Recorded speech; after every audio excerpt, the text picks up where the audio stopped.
Hello, and welcome to Tales of Vardin on 2B Dice. We took a week off, and I am so excited that we're back, baby. Right.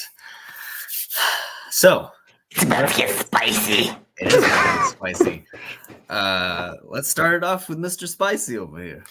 Hello, greetings and salutations. I am William Marcus Powell, captain of the Pale Lady. Recently reestablished after an insurrection was staged after my death. I'm excited. Let's go. On to you, Emrys, Uh, insurrectionist. hello, I am Emrys Sorcerer Rogue. Um, I am out to sea right now on a giant beast with Xenia, and we recently just took a bite out of a enemy ship, and Out of crime. ah, crime, and things are happening all very quickly, and I don't know what's going on. It's gonna be great. Howdy, y'all. This is Lee Newcomb. Please playing your favorite mischief black sheep of the crew, Millie. You're a lovely, friendly neighborhood troublemaker that is just up to a whole confluffle of just mysterious antics. And the fun Millie, I guess, quote or statement of the week is don't stick your blade you wouldn't put anywhere with your nose, or however that phrase goes. Fucking what? Don't stick your blade anywhere you wouldn't stick your nose. So I routinely That's stab Mr. people Grindle. on a regular basis.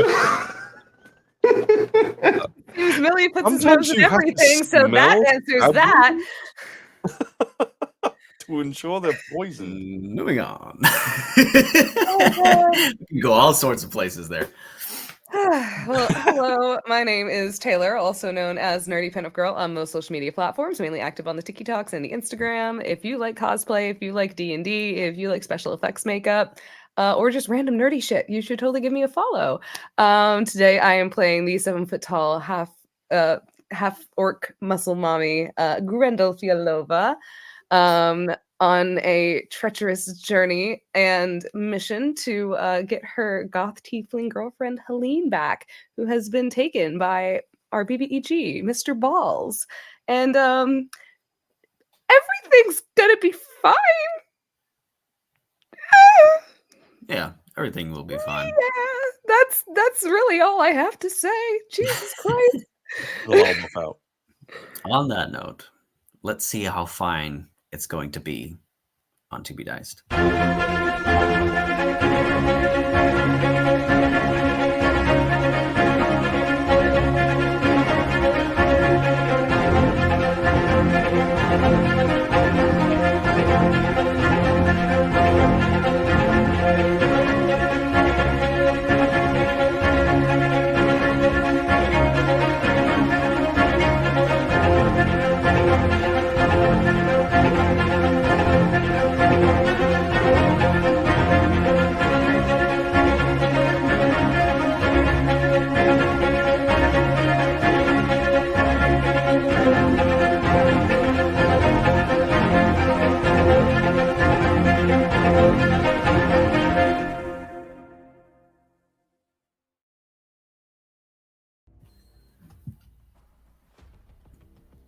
Last we left off, the Pale Lady was closing in on the Crimson Tide, mooring at a small spit of land,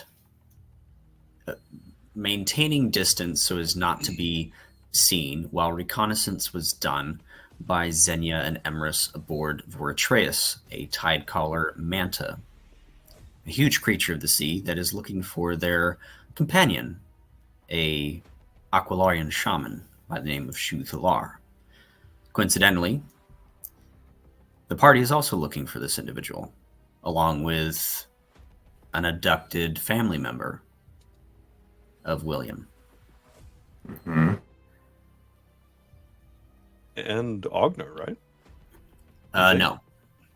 Ogner's on the ship. Ogner's on the ship. I believe someone had theorized that was a possibility. We'll see. But yeah, the current situation we are in is a storm at sea. Rough waves ebbing and flowing up and down, rocking the ships, wind battering the sails, creaking the sails, whipping the canvas back and forth.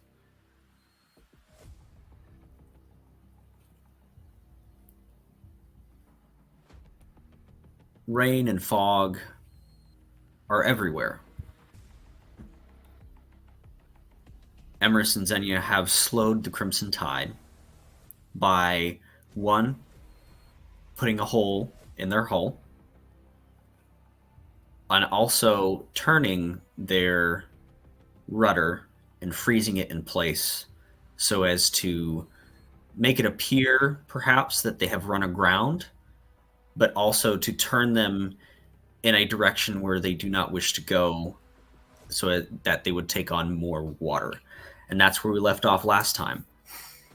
The crew of the Crimson Tide scrambles and yells, "Captain, we've run aground! And we've hit a reef, torn a hole in the side," and they're scrambling, trying to get together and repair that hole, figure out their bearings. So you have a moment, and that's all it is, really, a moment.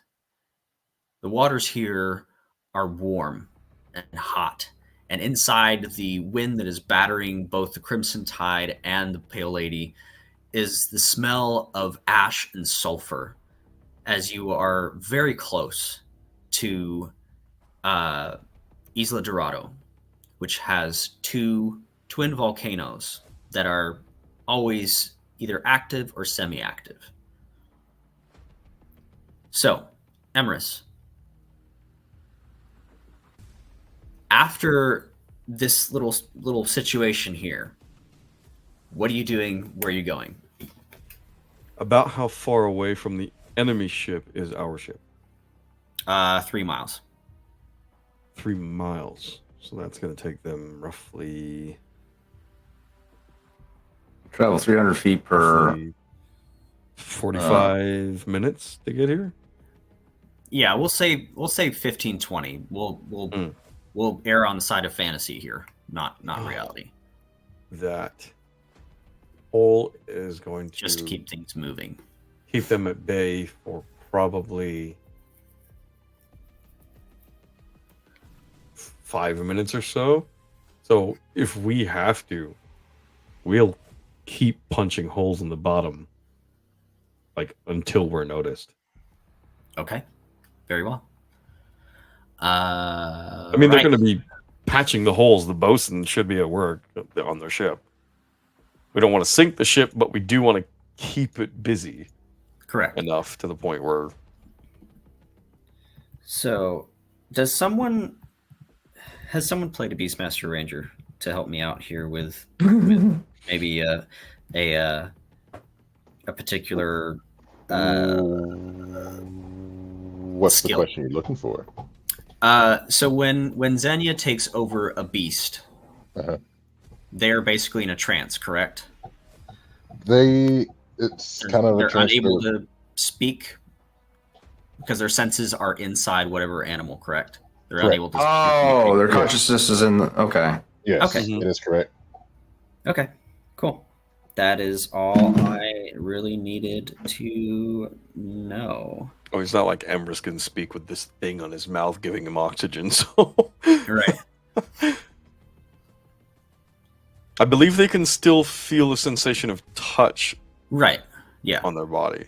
But they can't be like looking at everything and Their explaining eyes and their things, like, ears are. oh yeah, okay, so I see this over here and this over there. They have to like go there, come back and go, hey, yeah, so this is what happens. Cool. Mhm. That's all I needed to know. Perfect. Right. So I have that. William, Grendel, and Millie, you're aboard the Pale Lady. What's your move?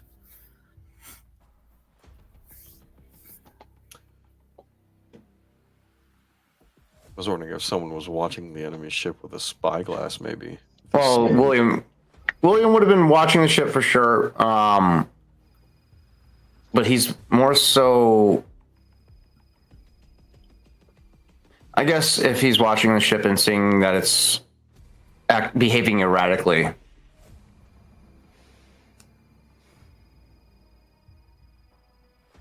I'm going to do an insight. I would say that your checks would be at disadvantage. One, it is very far away from you. Two, there is a large storm obscuring vision as well. So I will say that you get glimpses of it, but just depending on how well those. So there's a storm on the horizon, and okay. You're in it. You're in a storm. Oh, so we're in the storm. Okay. Because normally spyglass would give me advantage, so that So would basically- be one. Okay. Cool. Okay. All right. Cool. Then I will also be burning a superiority die to supplement this insight with the battle tactical assessment. To help increase the little understanding of the situation at hand. One level Yeah. of exhaustion is what again? It's this. Advantage on ability checks. Yeah. Yeah. So, would the spyglass cancel out the nature based disadvantage, or so?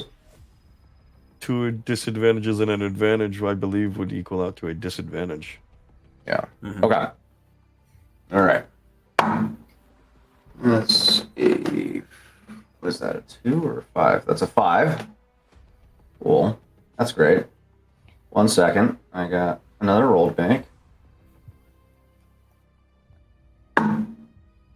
I'll take the 5 because that's a 9. All right. 5 plus 2 is 7. That's an 8. Yeah, I doubt he's going to understand. This distance is too much of a factor. In his compromised state, yeah. With an 8, he's going to rely on information more than instinct. So he's going to continue to stand by until Xenia and Emrys come back with information. Okay. Or convey information through message or spells. Weren't we somehow communicating? It was through Millie, right? With Millie, yeah, you had been communicating. How? So with Millie, the seagulls, this raven right? is going to peck William's head, and he saw that he was using the spyglass, right? Yeah. So with the 3 seagulls, the one on Zinnia's shoulder, and the 2 that are still in the air making their way down to the ship, what do I see? Xenia's in the ocean right now. Yeah, I have a seagull on her shoulder in the ocean that can still breathe because it's a spirit and it doesn't rely on air. Oh, okay. Familiar. I thought you were talking about I thought you were talking about like an actual seagull. That motherfucker can't breathe right now. What are you talking about? Yeah. Familiar. It's a familiar. Yep. Yeah. Got spirits So up in here. I got 3, so I got 4 different things that I'm looking out of right now. I'm gonna primarily focus on the 2 in the air over the enemy ship. Okay. What are they You see 2 or 3 people scramble around, grab a few things, and head below deck. The captain shouting orders down through to figure out what the depth is, figure out where that reef where they run aground is, and to get them back up and running. They're close to their destination. So they're all of that. The raven that is on William's shoulder will be mimicking in Millie's voice all of that information. okay. Mimicry is a lovely ability. Beautiful. So the ship is stalled. They're scrambling to try and get themselves unstuck. Okay. That's our sign. Yep. And That's our then sign. has it been exactly 1 hour at this time, DM? Since when? Since they made it out to the ship and started the fight? It is getting close, yes. Oh, cool. All right. So at an hour or before it gets close, the seagull on Zinnia's shoulder is going to peck and try to motion its head to the rear, indicating they should head back. And Millie, when the time comes at exactly an hour, the three familiars will basically just poof out of existence. At this time, William calls out for full sails. Sail for the Crimson Tide. Turning to the only remaining magic user on the fucking ship. All right, mate. Is there any way you can conceal our approach up to the ship, or at least obscure us from the island itself? Who are you talking to? Millie. The dirt, because Millie is hiding. What the fuck? I had a high roll from last time, so I'm hidden somewhere on the ship. You just got a bird on your shoulder. You motherfucker. He's Then he'd such a little stinker. Well, then he would be talking to that goddamn bird, like, "Hey, motherfucker, get to work. Hide the ship." So he wants to not be seen by the ship, is what I'm asking, or is what I'm understanding? Main concern is hiding from the island itself. He does not want the island to be able to see the approach of the Pale Lady arriving to the Crimson Tide. Ooh. Granted, I'm over here banking on you have some sort of fucking druid spells of sorts, but you How- multi-classers have something. How dark Oh, is dark right now, DM, with the storm? Visibility would be very, very impeded. You've got thick rain and you've got a low-lying fog across the bottom. Now, your topsails can be seen with various like lightning strikes and things like that. What's the visibility range? That's key If you're information worried here. with how far you are from the island proper, they would probably not see your approach to that. It's yeah. I believe I said fog and heavy rain, sir. So Yes, when I there's- chose the there's- weather conditions. There's fog and heavy rain. So Oh, what I will, you made this shit happen. Oh, fuck. I rolled that 100 on the D100. Yeah, he he rolled the was weather. like, just choose the weather. so what I will do, and I'll do whatever it takes for this roll. I want to see if I can focus fog cloud at a specific point to travel with us. Okay. Ooh. With that, the ravens or the seagulls will go away because it's a concentration. But I will roll whatever you need me to maintain a high enough focus for the fog cloud to travel with us instead of at a point. So that way we have obscurement. Go ahead and roll me. Yeah, I know that fog cloud doesn't work that way, Emrys, Yeah, but, we're I'm going rolling No, for I cool. don't think that's a problem. I think that you're allowed to. Yeah, you can You're focus it able to and move the put it on a cloud? point. You're able to move the cloud. It just doesn't travel as fast as a ship. The way it works is you put it on a stationary point, but the point you're putting it on is stationary to you. It's on the ship, but the ship itself is not stationary. Yeah, the ship is moving with it. Loopholes. Okay, cool. I like So it. then Yeah. I'm going to focus the point on William. The mast. No, the And mast. The mast. Main mast. Main mast. That's the focal point. We need to Fog hide the cloud sails. Okay, I Fog don't cloud do is petty. how big? It's like a 20-foot It's cube. 20-foot 20 cube. foot. The ship is like Or no, 20-foot radius. But I'm basically 80 going foot to point it at across. the point. So the point is essentially going to be what they see versus what we can see. So I'll So you're point it wanting at to the obscure it from the Crimson Tide's approach. So all they see Correct. is basically just fog, and then you're there. Okay. Yeah. So Smash. so that is so I cast a spell with a roll for cool, I guess, performance. Sure. 21. 12 plus 9. performance. Yeah. And yeah, the seagulls have perished. but the raven is still on William's shoulder. As I Okay. cast the spell from the raven. Tater, let me eat this fucking bird.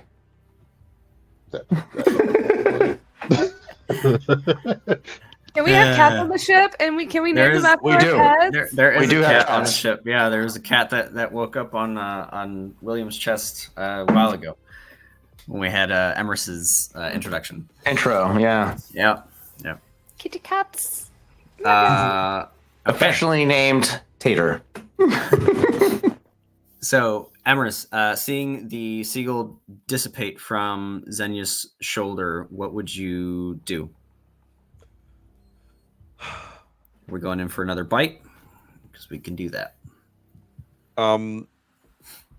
Paying attention to the hole that the ship already has on it. Does it look like the hole is leaking into the ship less? That's going to be my metric for when to bite. Okay.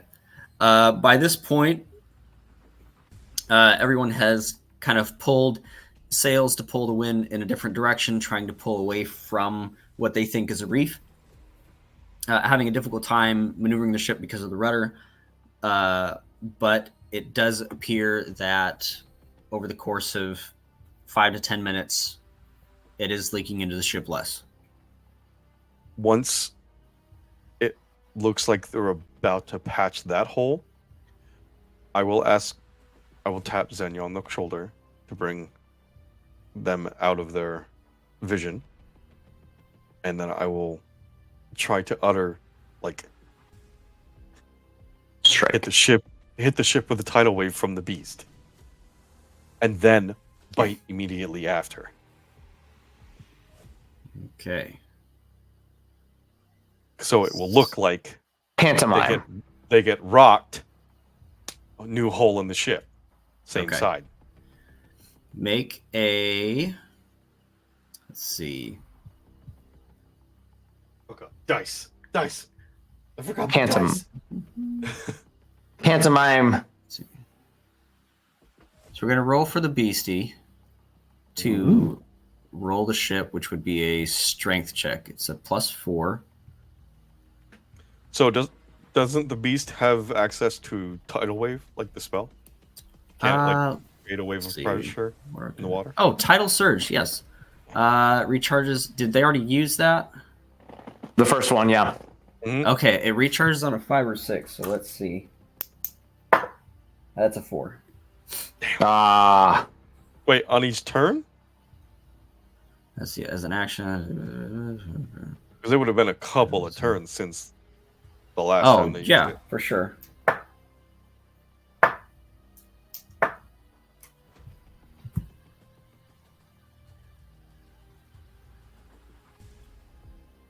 You know what? Let's just do it. I said like 5-10 minutes. Yeah. Let's see. Eventually he would have gotten it. Yeah. Each creature in the area must succeed saving throw or be knocked prone. Okay, so I need to make a DC 14. Oh man, that is a 4 on the part of the ship. Knock some of them off the ship! As they are moving that around, a gust of wind comes along, and with that tidal surge, throws some of them indeed off of the ship. Let's see how many. 7 of their number off into the water. You know what I'm going to do, right? Don't cast Same thing I lightning did spells. to our own crew. No, don't you do it. You're in the water right now. Tide color can jump out of the water. Okay, all right. Hey, that's 7 of their crew gone. That's weapons for us. That bitch is still wet. Water is wet. All right, you have a moment with that All right. moving. Do you want to continue with that plan or move to a different one? You have a split gonna second to bite. decide. Okay. The ship is still careening left or right. Yeah, right? to one side, it's pitching over to one side. So- Go ahead and make an attack roll for the bite. It's a +6. Guidance. Guidance. +6. Mhm. 13. Or to hit the side of a ship, it's not that hard. Okay. You'd think. I'd think, yeah. Maybe the bottom of the ship is armored. So I won't say that it misses because that's dumb. Because you're right there. It's a huge creature, It's a broadside of a brand. but it does not meet the armor class. So, what is going to happen is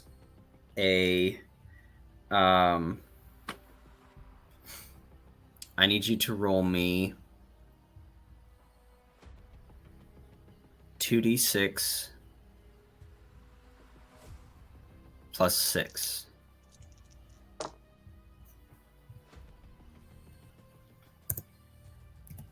14. 14. Okay. That is past the damage threshold.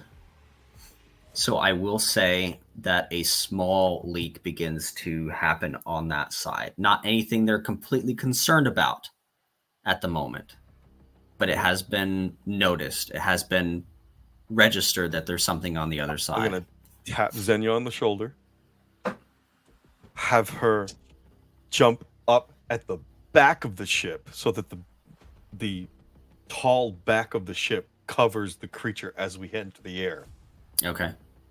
And then I'm going to cast Lightning Bolt Okay. at these 7 men in the water.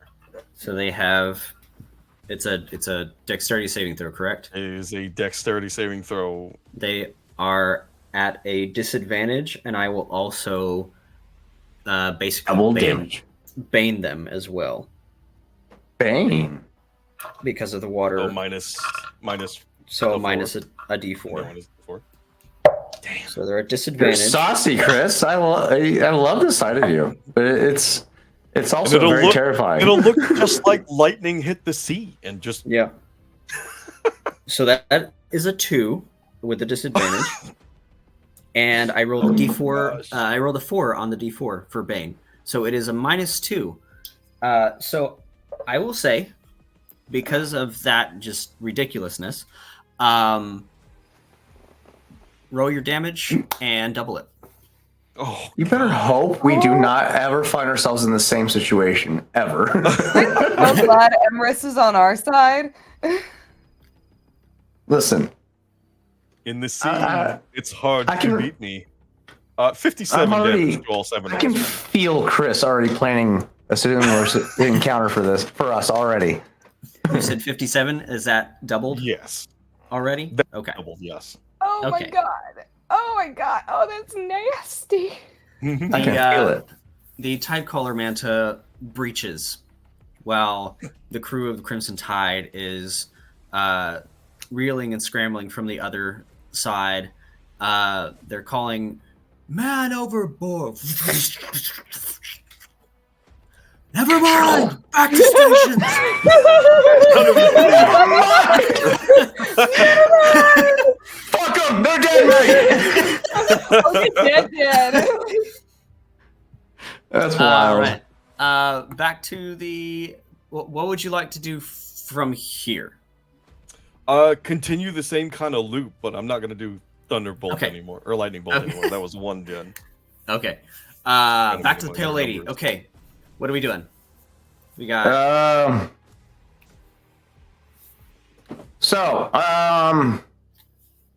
Standing orders, immediate orders. We have pivot guns on the front of the ship, right?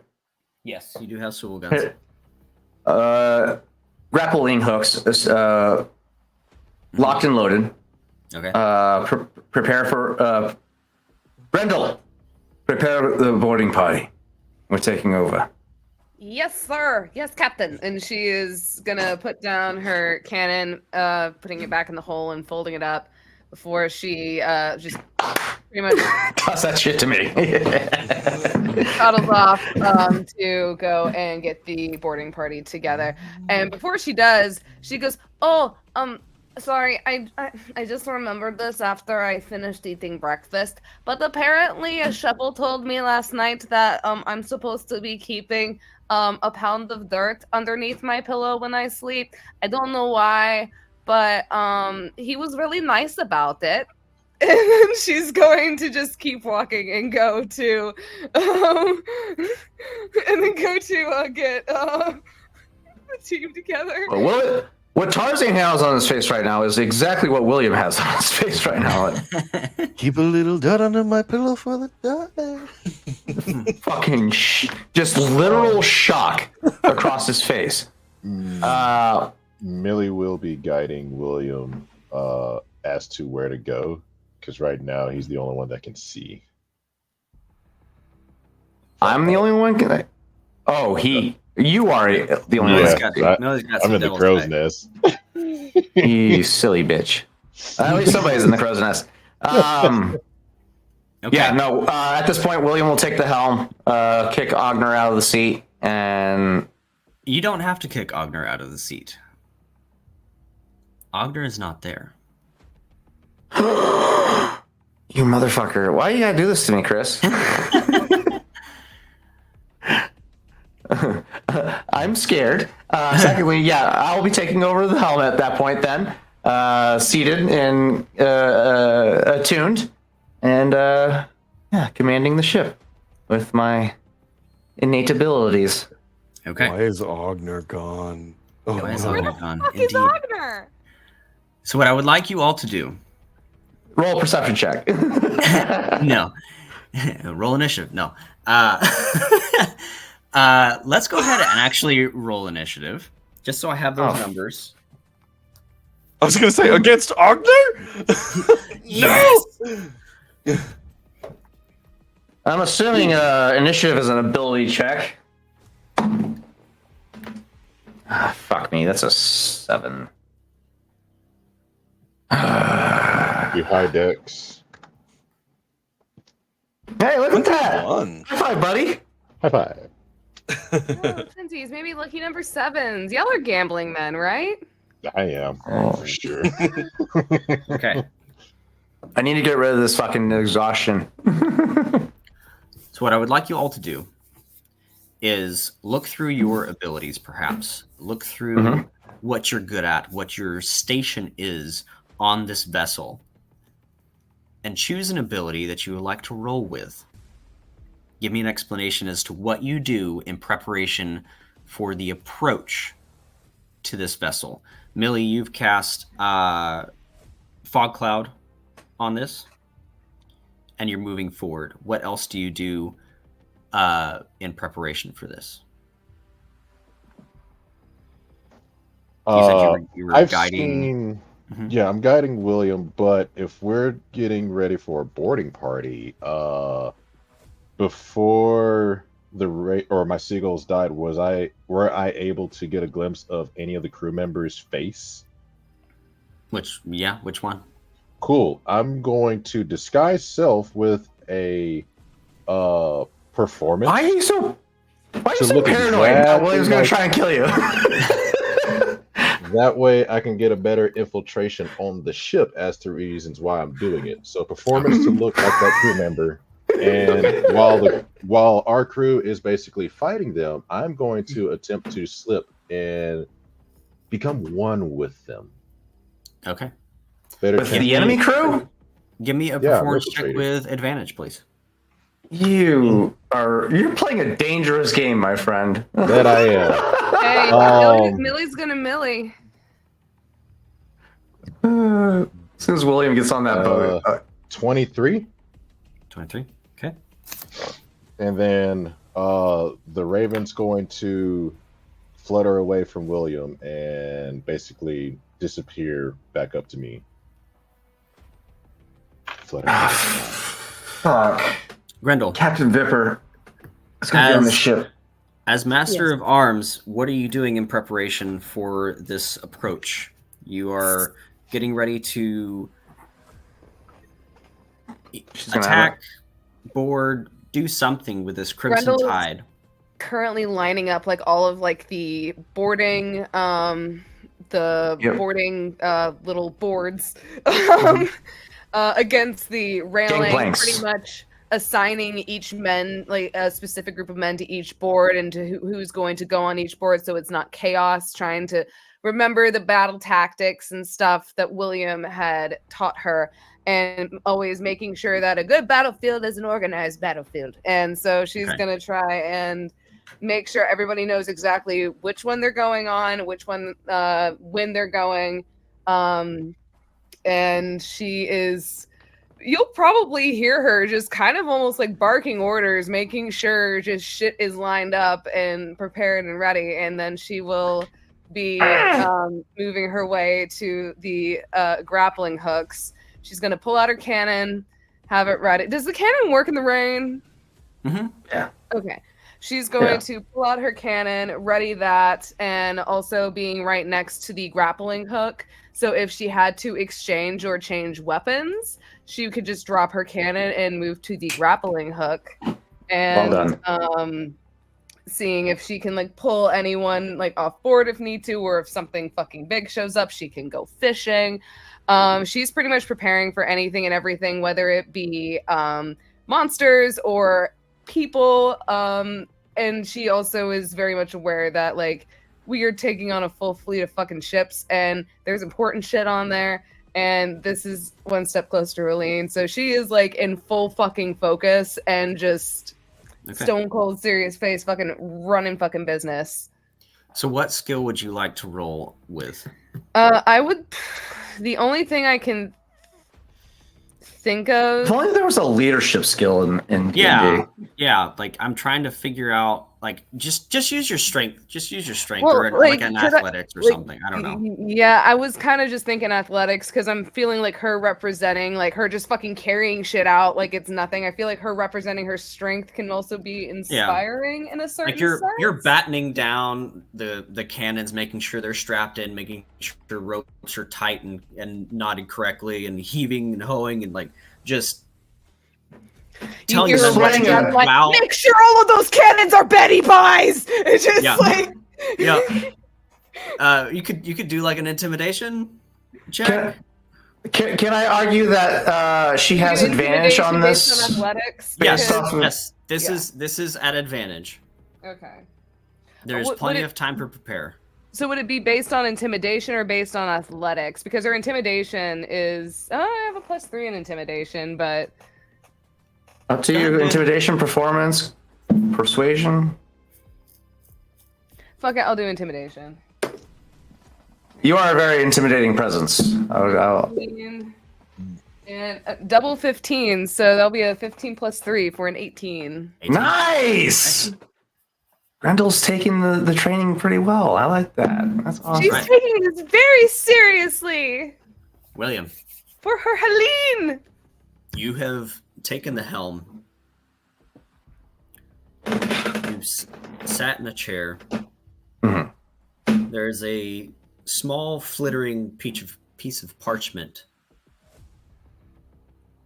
stuck in between the seat cushion. Oh, fuck. That says, "I'll be back when I can. I promised a little girl a birthday party." Oh, no! Fuck! Well, so did I, but... We all promised a little girl a birthday party. Oh my god. Oh my god, we no. forgot her birthday. Oh, she's gonna be so mad. She's in a whole different time pocket. She's fine. We all need therapy. This entire crew. Yeah, but seeing that, as you take command of your vessel, the lightning strikes, and William's visage changes to a skeletal in the light of that lightning, and then back to his face as he focuses in on the Crimson Tide ahead. What do you do for the approach? What would you like to roll? I would like to say if the lightning bolt was not me this time. It was actually his. I have two arguments. I could use my vehicle talent, so I am proficient in controlling ships. But I also would like to argue that upon boarding or upon establishing connection via the grappling hooks, William would like to Connor Kenway his ass up into these masts or the sails, run across, board via the masts, and drop down while firing as he's dropping down on top of enemies simultaneously as the Grendel boarding party is taking on the ship. But can I argue 2 checks so I can do both? A vehicle and an acrobatics? Go ahead and roll me a vehicle handling. Can a ship do acrobatics? A ship cannot, but a vehicle that Depends on how high. Depends on how high the waves are. I'm gonna do a flip. Do backflip. At a disadvantage, I rolled a 10 and a 14. With a +5, that's 15 Okay. for the vehicle handling. Okay. So for your athletics, correct? Acrobatics. He's gonna go full Your Assassin's Creed in this shit. Okay. Assassin's Creed's the shit. Up into the sails. Roll. Okay. As you are approaching, this is getting close. What are your standing orders for the rest of the crew? Are they firing things? Are they moving into position? Are they? Which side are they going to be on? Or which side are we boarding? A starboard or port side? Which side would you like to? The ship is turning to the right, correct? Mm-hmm. Yes. So that would be port. The Okay. only possible way to board would be to the right side of the ship, because Yeah, you'd we- be turning with the ship as you board. We would have to be catching up on their port side, so we would be boarding starboard side. Okay.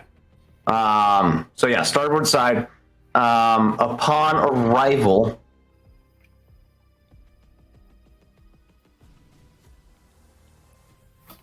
is there any active thunder? Yeah, intermittently in the storm. How frequent is it?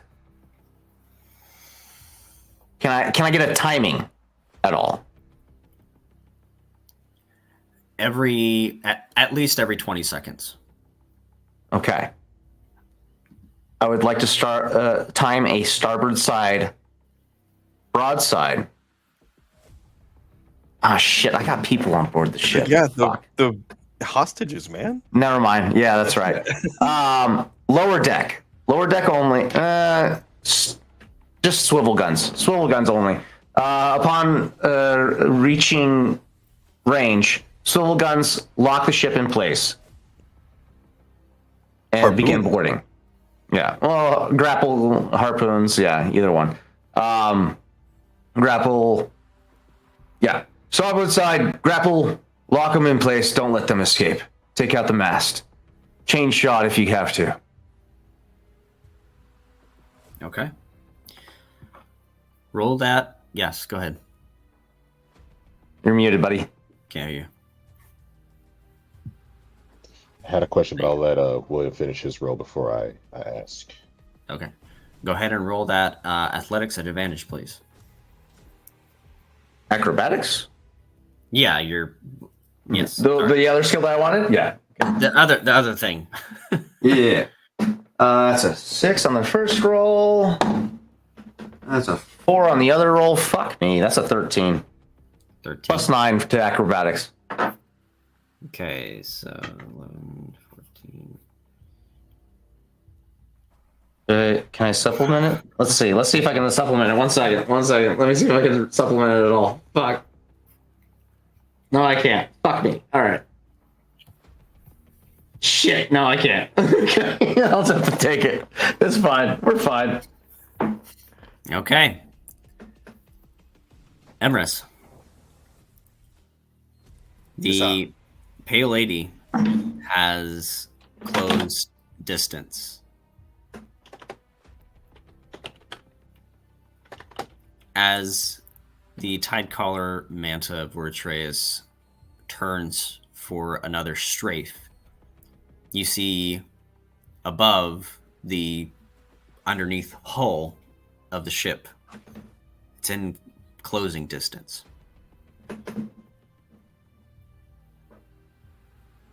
You are at the top of initiative. So at this point, we are entering that initiative. Yeah.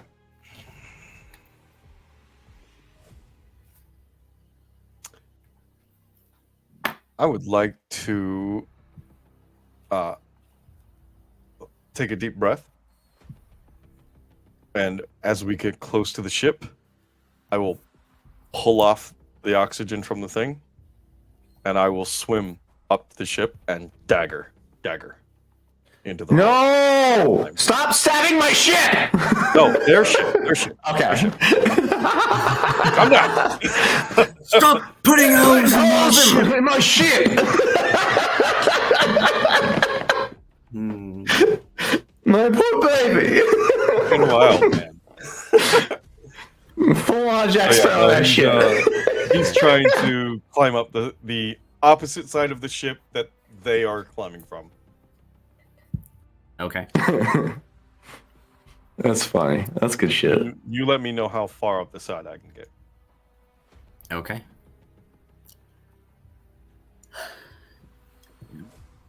Let's see. What's your movement speed there? 30 when I'm not doing anything special.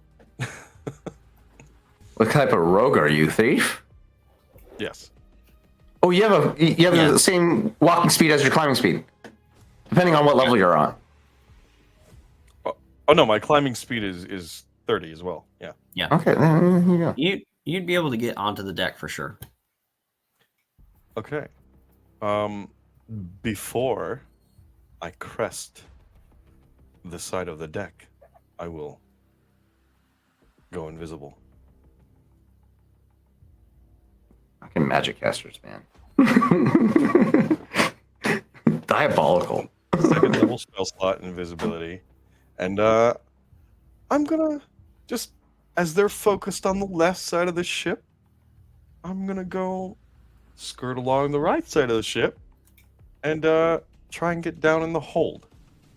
Okay. Make a perception check for me.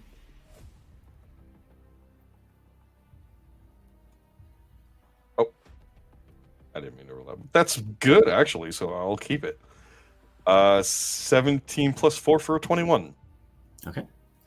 You notice as you make your way around that there are a couple lanterns on this deck that as they swivel and move in the wind, the edge of your cloak is visible for a moment before the light swings back around. Go ahead and make me a stealth check. Without advantage. Because, damn. Okay, just straight Oh, stealth check with shit. invisibility on. That's crazy. Lanterns of revealing. I like it. These are smugglers, dude. They don't take any chances. So Lanterns of that's- revealing. That's not great, actually. That's a 4 plus 11 for 15. That's not. Okay. That's not bad. That's not bad. A You're plus fine. 11? Yeah, plus Jesus. 11. I'm a thief. Fucking rogues, man.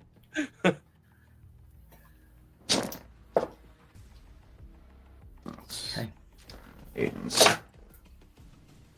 Williams dice. Where's Williams dice? I need Williams dice. There they are. Oh no! Fuck! One of the men up in the crows, or up on one of the decks up top, looks down and goes, "Hey, you!" The lantern light swings up. About half of your body is revealed by the light. As it swings back around, begins to take aim, and the pale lady will appear.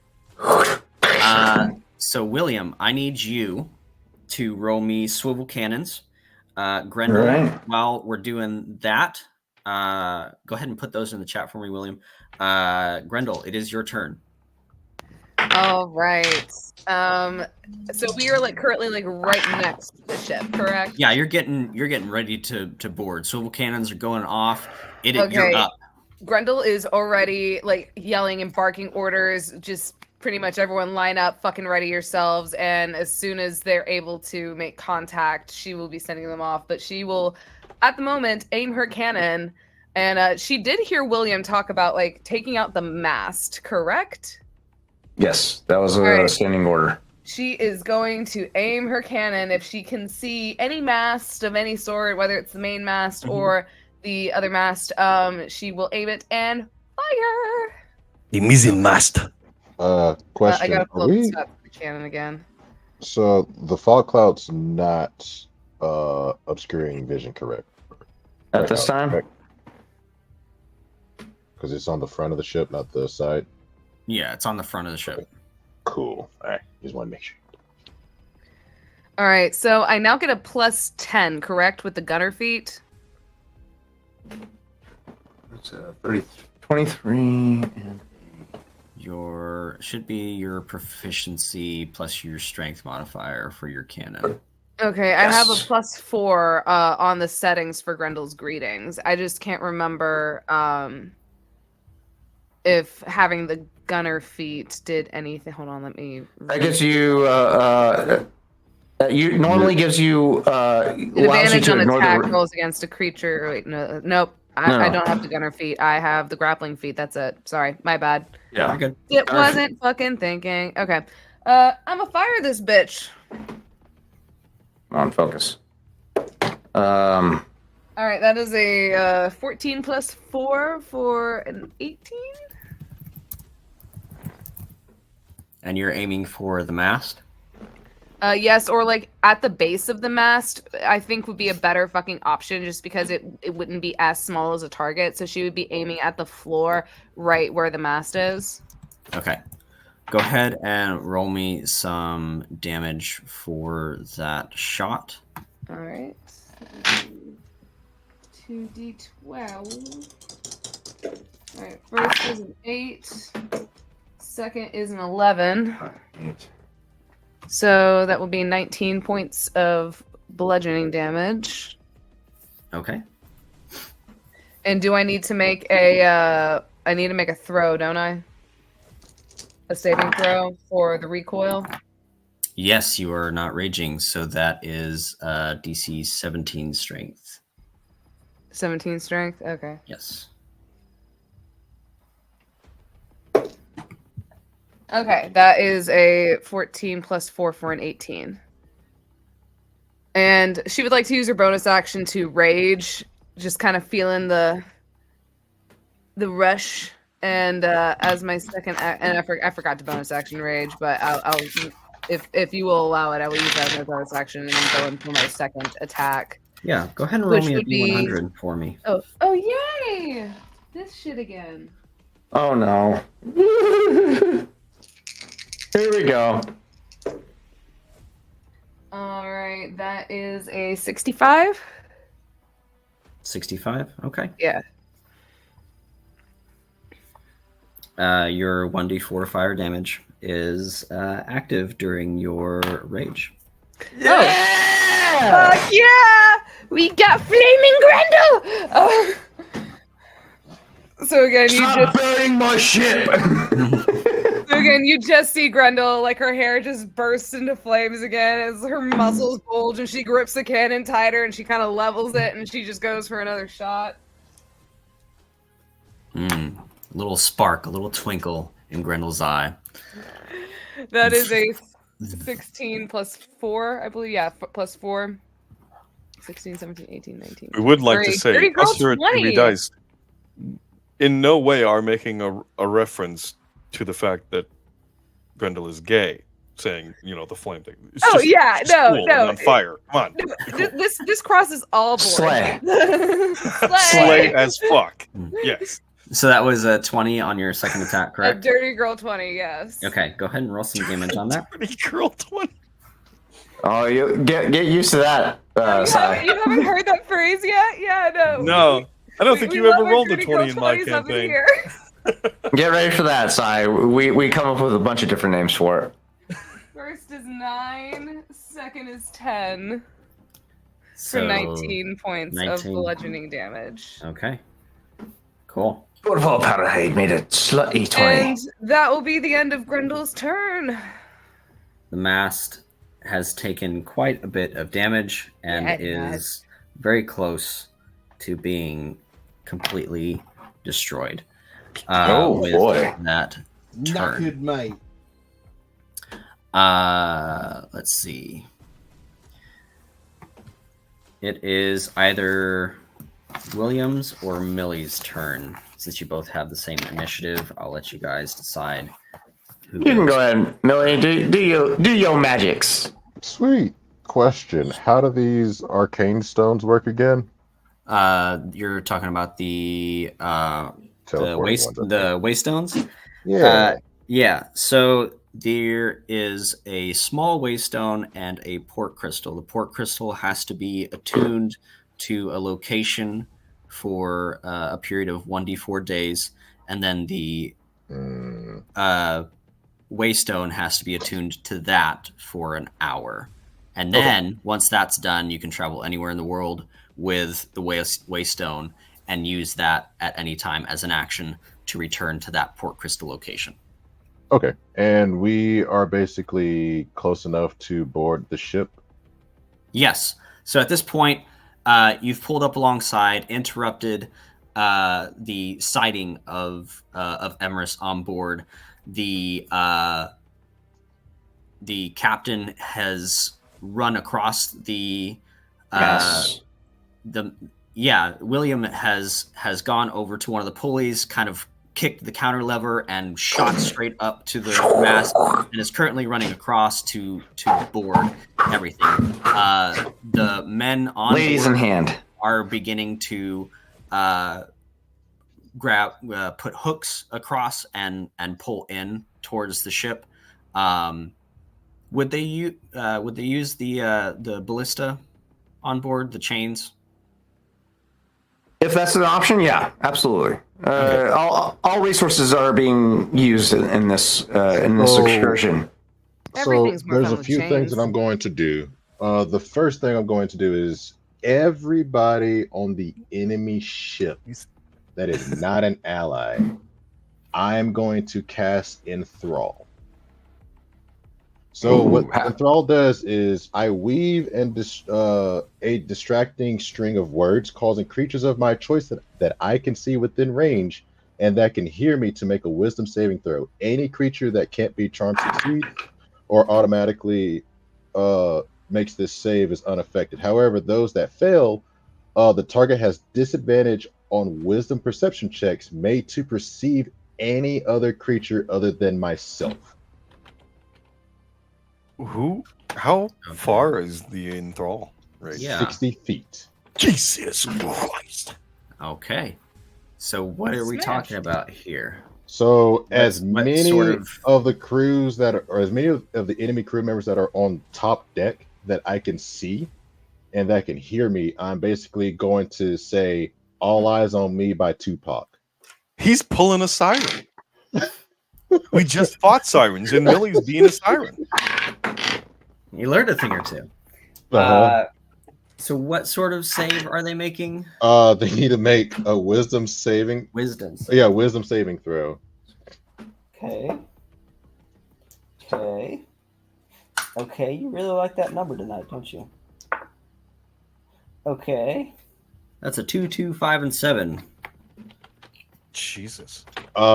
So they basically see me unless they're doing active perception checks. So until someone hits them, they're surprised, I think is how that is explained.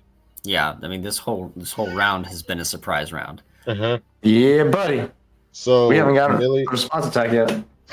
Millie is going to stay within the crow's nest, and I'm actually going to send my raven onto the enemy ship and begin to survey through, looking for captives or a cage.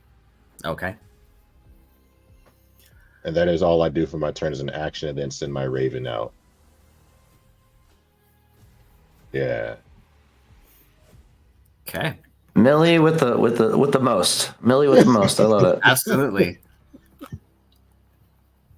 So that's one warlock spell today. I'm good. Okay. William, you're up. All right. So by this point, I would be crossing over onto the enemy ship's sails. Once I get far enough in, I will then take a free fall. That is where you biffed on your acrobatics. I try to 3-point land it, and I fucking eat shit. moving from one to the other, your foot slips over to one side. You have enough presence of mind to catch yourself before falling the full 60 feet down to the just rides down the sail probably and try to keep himself from eating too much damage. Okay, go ahead and make me another let's do a dexterity. Just because, Dexterity check? William, Yeah. nobody can actually see you fail, other than your own crew. Motherfucker, literally a nat 20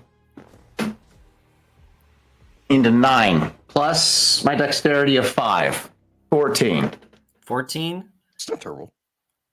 Not bad. It's not graceful at all. You maybe like twist your ankle a little bit, but Nothing to it, undead dude. yeah. Just snap it back in place. You're fine. Shit, fuck. All right, mate. All right. And then just double blast as soon as he gets his composure back. Okay. Go ahead and roll me some attack rolls coming in. Ivara and Nadia, let's go, ladies. Do not disappoint. Can you stop falling off the goddamn desk? All right. Ladies, let's go. That's not a D20. That's a D10, you silly bitch.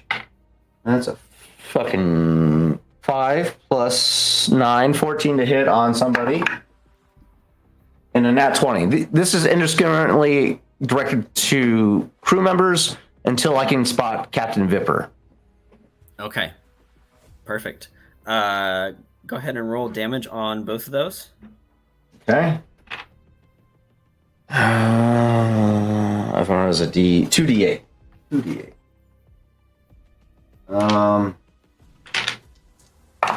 Okay, 11 plus 7, 18 on the first shot, and 4 plus 7, 11 on the second shot.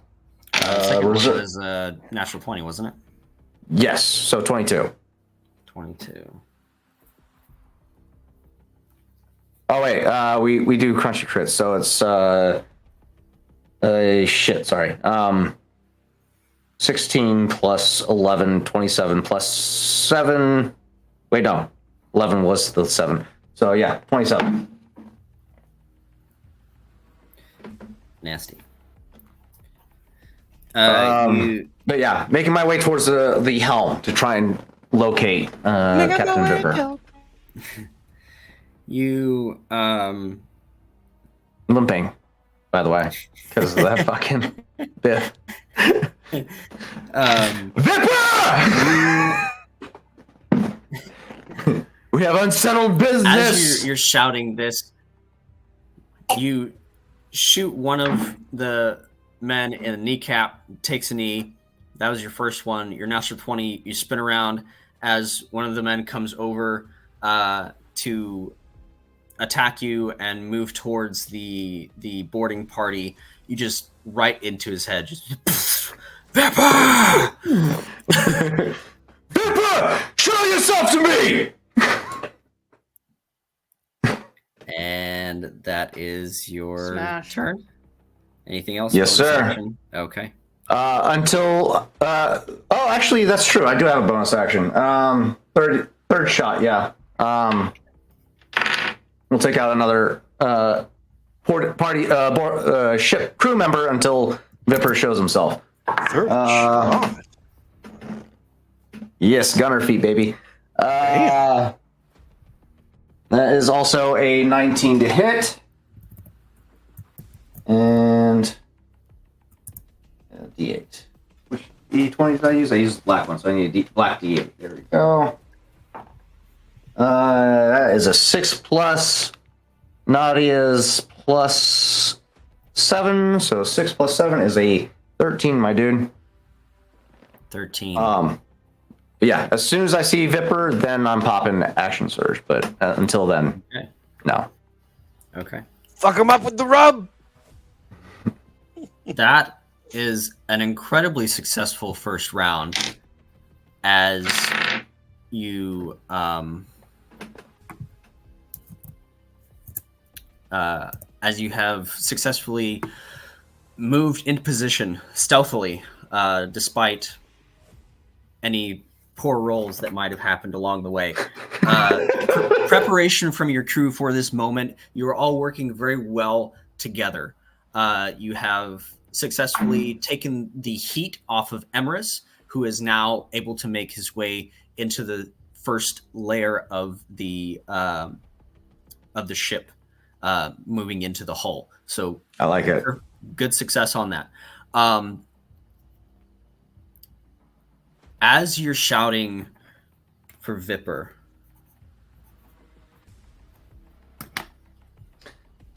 you know William has to draw attention to himself. It's a given.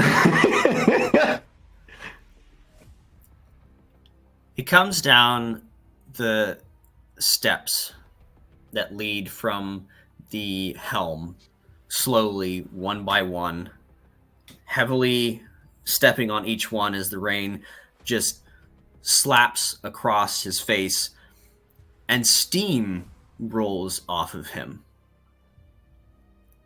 as he goes, "Excuse me, mate. Do I know you?" Yeah. You don't recall killing me the night before. I don't make it a habit to remember scum. I remember you, mate. I'm gonna take your fucking soul tonight. Don't make promises you can't keep. And the chain starts coming off as he cracks it. It encases in flame as these spikes roll out. Fucking smash. This time I'm not alone, motherfucker. Let's go. Top of the round, Vipper. Oh, fuck. This dude's got nasty dexterity. He's scared now. You beat a 21, my guy. He looks at you. His eyes glint and gleam in this early morning storm. It is still dark, and these eyes are piercing as his lips curl, and he says, "Fire!"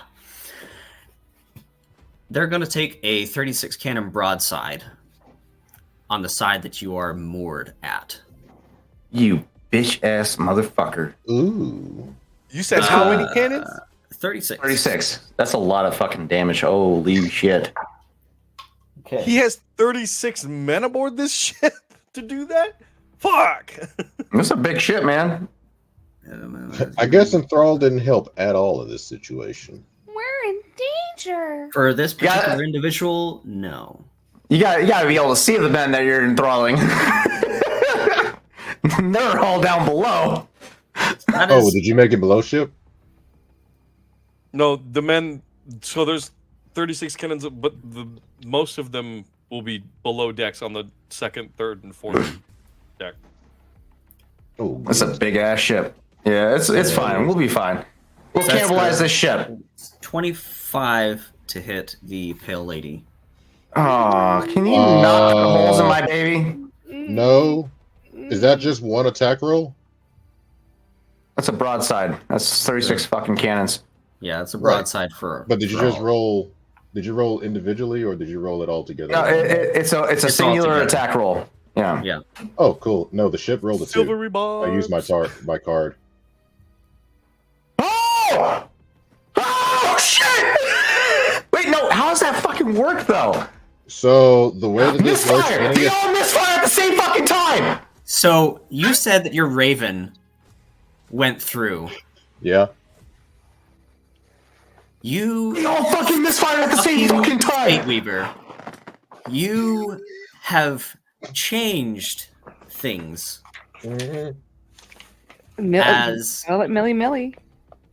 all of them are missing their plugs. It's alive. It doesn't go off. And Vipper stands there. I said fire, damn it! God, I'm Try, in so Captain. much trouble. Oh, I'm sorry, mate. You having performance issues? It's common in men our age.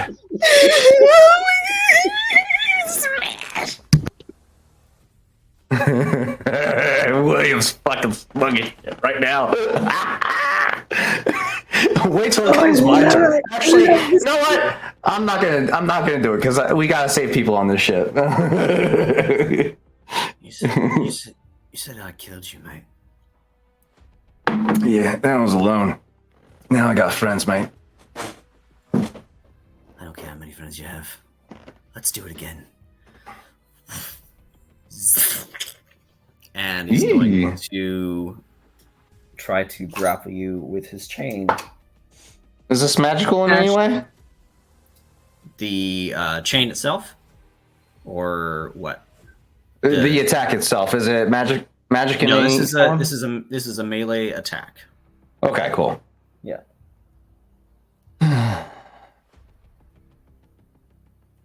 Let's go to this one. That's Do I have any friendlies within 5 feet of me? 4. You could, if you'd like. A naval officer, perhaps. We're gonna do a bait and switch right now. That's a 24 to hit. Yeah, we're doing a bait and switch. But the armor class is, or the armor boost is going towards the person that I'm pushing in front of me right now.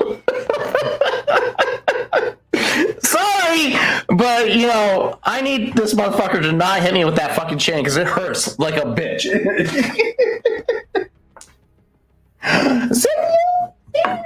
Yeah. Oh! Wait, I rolled the wrong fucking thing. I rolled a nat 20 and a d20. Fuck! What am I doing? Bait and switch. Bait and switch is a. Why did I just do that? I just wasted a perfectly good nat 20. Where's my d8?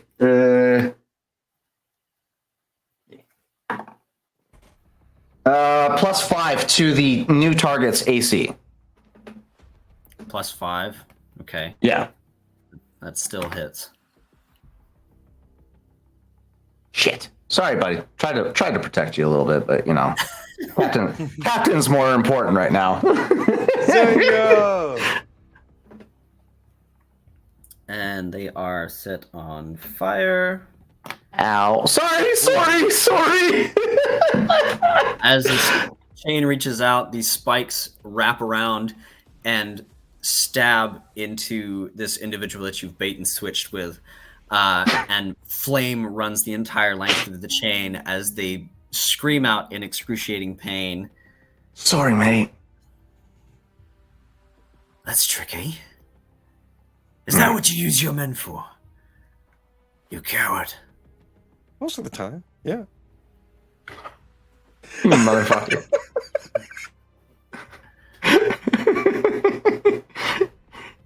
And he's going to, for his second attack, get over here. Yeah, let's go. Had to be done. Had to be done. Had to be done. But Will, Please, the please copyright. That's a working girl 20. God damn you. How are you? This bitch has an insanely high dexterity. I'm closing the fucking distance, and your shit's over. I'm telling you right now. You ranged bitch. You're over once I close the distance. That hits. Okay. You are grappled. You can move. I love the fact I'm grappled. Because that works in my favor now, motherfucker. I had advantage on grapples! You can move inside of the range of the chain? Yes, so that is 15 feet. That's fine. Okay. So yeah, he lashes out with the chain and wraps it around him, and William kind of just wraps his arm around the chain. Oh, you want to play in my world now, mate? Okay. Oof. That is 9 points of piercing and 5 points of fire damage as you are now on fire. But in the rain, we'll just say you won't take the D4 every turn. So we'll just leave that out of it. Heavy rainfall, yeah. You're welcome. Heavy rain, my thing. Thank you. Appreciate that, Emerus. Now I'm gonna, reverse psychology of this motherfucker as he decides to enter into my world. Bonus action. Ooh, saucy. Oh. Flurry of blows. He is going to pull on the chain. Pull on the chain and close the chain and do 2 spinning kicks as he pulls you in with you better not fucking miss, motherfucker. I'm telling you right now. That is a 13 plus 9 is a 22. That one hits. And a natural 20. Ah, bitch. Okay, you both hit. I should have taken the AC for myself. I should have said, fuck that. Sailor. Fuck that guy. Let's see. What is that total for that? That is... Did that guy die, or is he still alive? No, yeah. He's toasted on that one.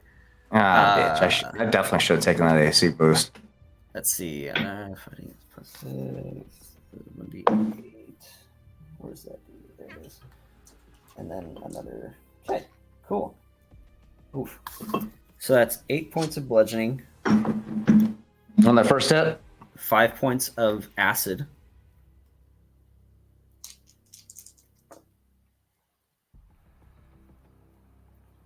And that is 5 points of bludgeoning and 7 points of lightning. This dude's got fucking lightning damage? 7 points of lightning, you said? Mm-hmm. So it's... And what was the bludgeoning?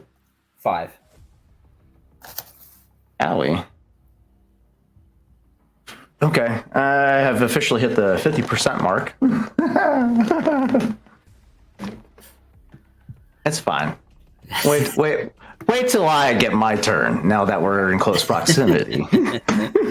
Emerus, you are up. I am down. I am heading down the ship as far as I can. Keeping in mind the lanterns now. Okay. And I am looking for specifically the captives, so the birds, and specifically any kind of wand or anything put there so that they can be turned back.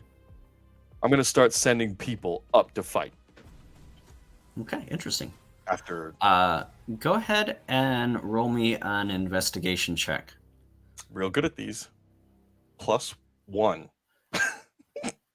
As well as a stealth check. Oh! That was a 19 +1 for a 20 on the investigation. Duty girl 20! And are there lanterns down here? Because I have invisibility. If not, I'm rolling with advantage. Go ahead and roll with advantage, please. Ooh, only on the surface. That would be a lot of lanterns of revealing. That's a natural 20 for a 31. I hate you. Okay. You move through. as quick as you can. You've been on a ship for quite some time. You know where the cargo is stored, different sections, different parts of the ship.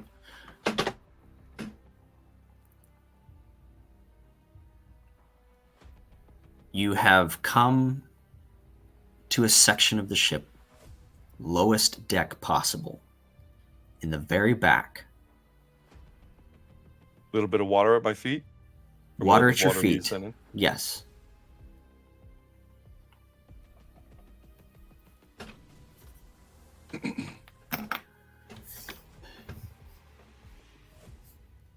You come to a spot that you hear the commotion up top, the waves hitting the side, the wind battering the ship. You move through past one of these doors, and you're about to move past it. It doesn't seem like this is the spot that it should be, maybe a little bit further in. But you notice momentarily, just on the left side of your head, your left ear goes completely silent for a moment. And as you walk forward, the commotion of everything comes back, and you move back to that spot. There's a zone of silence in here.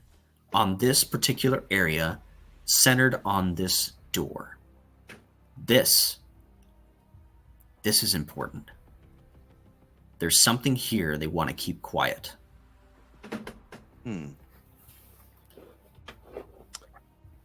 I will. Is it behind a door? Mm-hmm. Or, okay.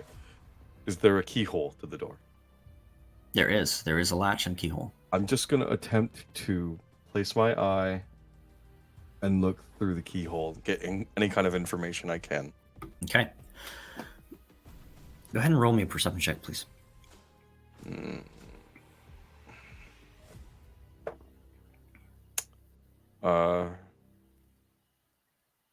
17. 17. It's a dimly lit room, but you see swaying back and forth in front of the keyhole these large 3 to 4 foot tall metal cages filled with 25 to 30 birds hanging from the ceiling. One of them has a small indigo bunting in it. The rest are sparrows. The door, is it locked? It is locked. I will, if I can, on this turn, use tools and attempt to open the door. Okay.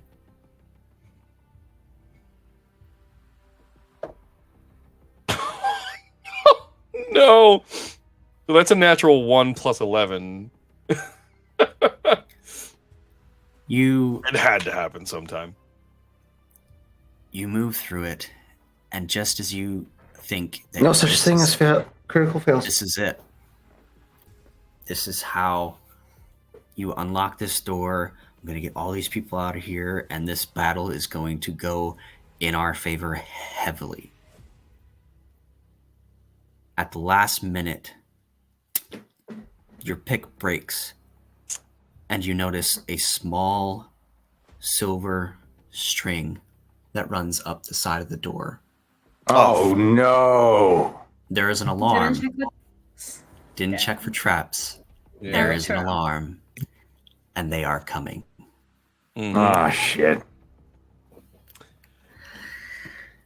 Anything else? It's fine. Anything else? Bonus It's action. fine. Was that my turn fully to do that? As a rogue, if you're as a thief rogue, that's a bonus action to do. You still have an action. Fast hands, baby. I still love have an thief action? rogues. You still have an action left. Was your And investigation I'm your going action to find it? Yes, Are I we would say counting that? it would be yes. Okay. So, yeah, with that, I'm just gonna glide around a corner and wait. Oh, he's still invisible. He's still invisible. There you go. Yeah. All right. 31 invisibility. Come find me, motherfucker. Until I have my next turn. Okay. Grendel, you are up. I'm a take aim, and I'm a fire that bitch for my third shot. Drop it on the deck and get on deck. What are we aiming It'll at? be a 15 plus 4 for a 18. Okay.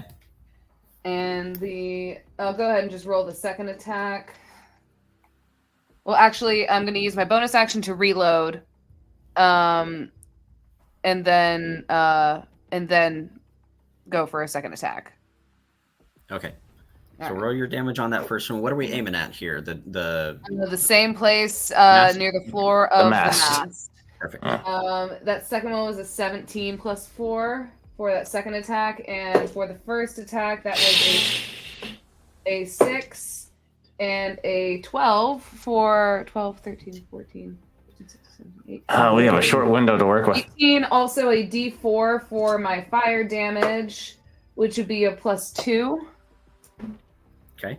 And then for the second attack, that is a 7, get an 8, and 4 extra points of fire damage to that. So 7, 8, 9, 10, 11, 12, 13, 14, 15, 16, 17, 18. So that'll be 19 points of damage in total for that second attack. Okay. The mast is effectively chewed through, and it begins to lean to one side as it creaks, and it, despite the heavy rain that is obscuring everything right now, it begins to light from the inside of this mast out as it begins to alight the canvas as well with your fire damage that you're doing. It leans to one side, and Vipper looks up and just takes one step to the left.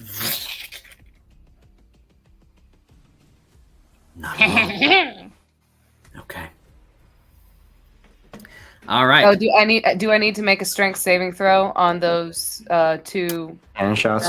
Yes, it is 15, DC 15 now that you are raging. And I get advantage because I am raging. There you go.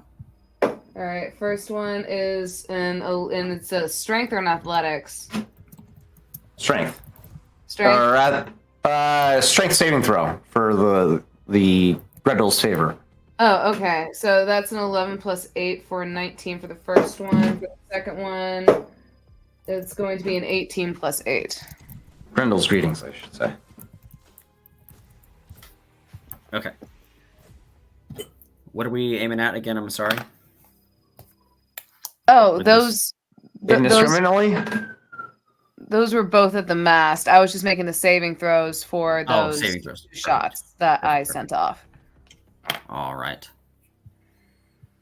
And anything that will else? be the end of my turn. Okay, perfect. Smash. Grendel's done her job.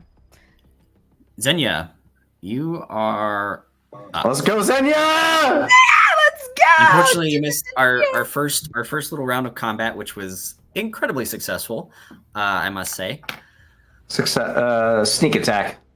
Surprise attack. So what are you doing currently then? So Xenia, as we know him, is actually still on riding the back of Voru because Xenia mentally and physically, in a sense, is actually skittering across the deck, up the walls, through the doorways as a flying cockroach. That's disgusting. Yeah, because we were meant to infiltrate, that was the original plan, as I understood it. I'm looking for Voru's friend Shu. Any sign of him, or if he has been transfigured into birds. Helping Emrys, okay. All right. Okay. We have significant presence on the deck. That's perfect. Good work. So Good fucking work. as your connection to this cockroach is happening, you are skittering through the walls, flying from one wall to the other, in through the rafters, up and down, and you see 2 or 3 individuals running, making their way down below deck very quickly. Walking fast. Are these individuals known to us, or are they part of the crew of the ship? They're part of the crew of this ship. What are they saying? The alarm has been tripped. There's someone below deck tampering with things. The cockroach is gonna drop from the ceiling to land on like the shoulder or like the back hood of one of the remaining people. Okay. This is how you get past distance. Perfect. As they carry you down, they come to the door and they check on things. They test the door, make sure it's locked and closed. One of them takes out a key quickly and turns it, disassembles the alarm, opens the door slightly, kind of cocks his head in, looks around, and then shuts it and begins to lock it back again. There's nothing here. As he is attempting to lock it, I would like the cockroach to fly up and then fly down to drop on this person's face and flap its wings. Okay. That is the perfect perfect distraction, 100%. Anytime anything gross lands on your face, you freak the fuck out every fucking time. It's fight or flight, baby. Doesn't matter how tough you are. Doesn't matter. You freak the fuck out. roll an intimidation check with advantage. Yes. I rolled for this person, and they are terrified of cockroaches. They had cockroaches in their bed as a kid, and they are traumatized.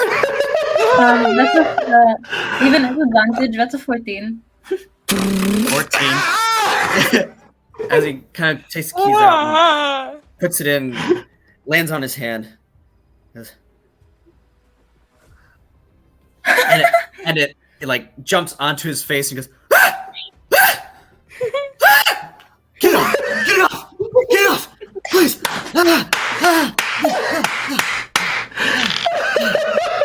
Get off!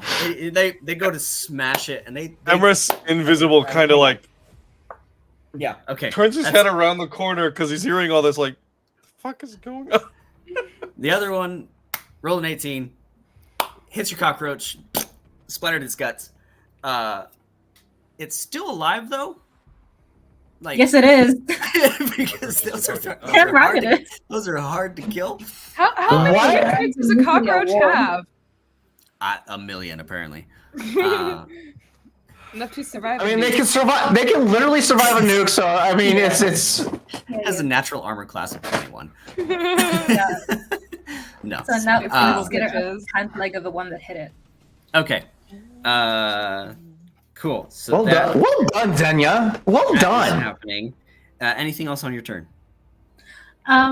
No, because what they've done is they've gone to a room which they've gone through the trouble of triggering a trap for, which means there's something important in that room, and they're meant to lock up afterwards. So whatever it is they're doing, I don't want them to lock up because I assume it's going to be helpful to us.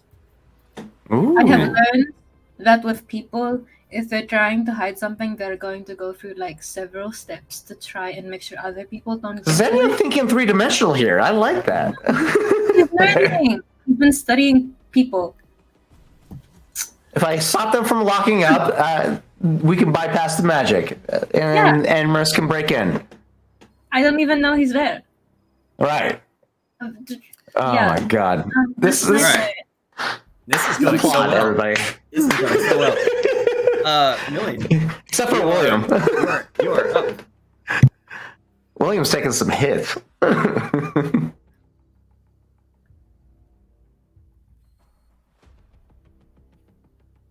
You're muted. You're muted, buddy. Whatever you've been saying this whole time. I was saying Cap's getting fucked up right now.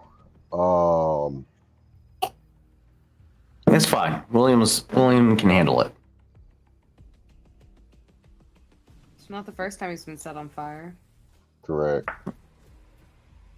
At least we have rain this time. So, how far is William and I guess Zippy, is it? Or whatever his name is? Vipper? How far are those two away Vipper. from me and the crows? Yeah, Vipper. We're in melee range at this point. Yeah, they're on the deck of each the other. ship. That's fine. Crow's Nest would be like 50, 60 feet up. 50, 60 feet. Yeah. All right. Cool. All right. Well, I am going to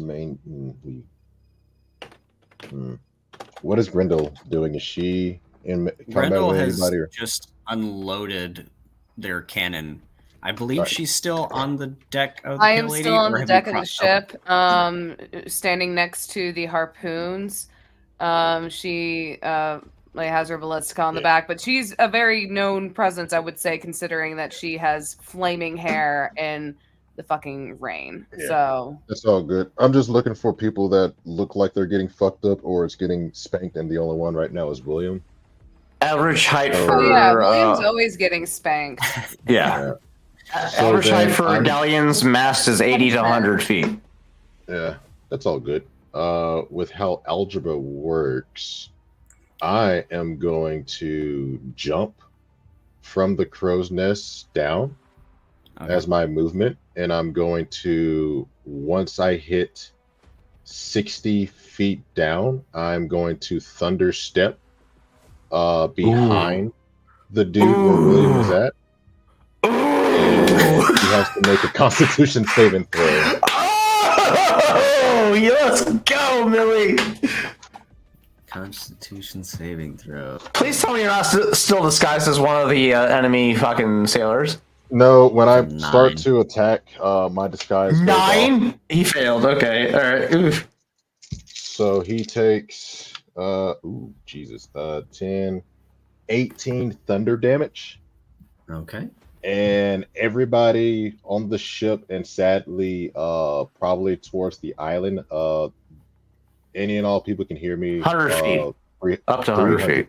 300 feet away. 300 feet. Okay.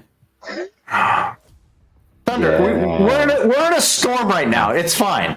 So you see what's happening with the individual on the deck.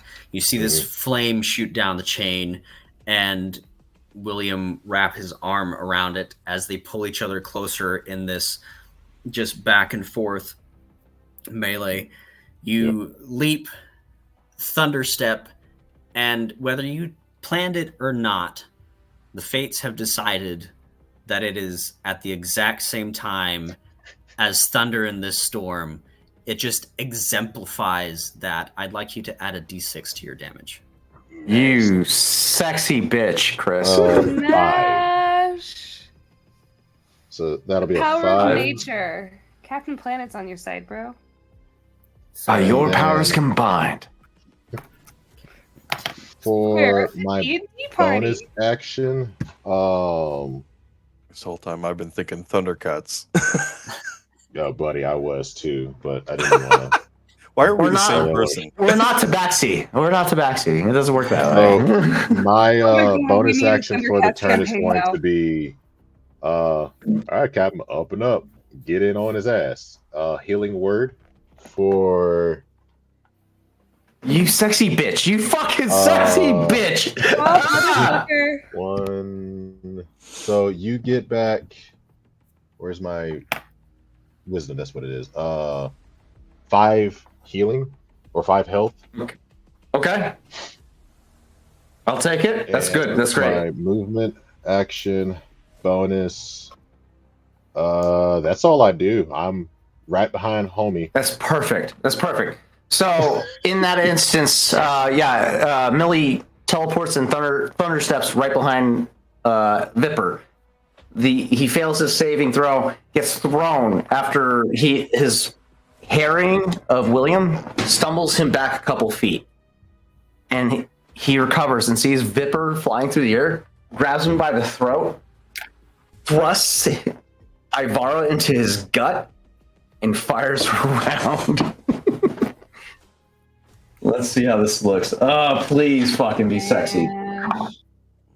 Okay, that's a 6 plus 9. That's 15 to hit. Before you give me the results, precision strike. I'm going to supplement that with a D8. just to be safe. The black That's a powder 7. of your gun is wet. 7.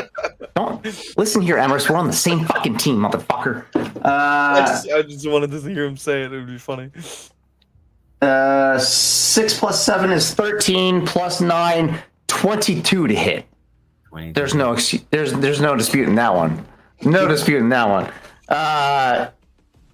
Yeah. Thrusts the flared barrel of Ivara into this man's gut. Fires this round. 2d8, not 10. 2d8.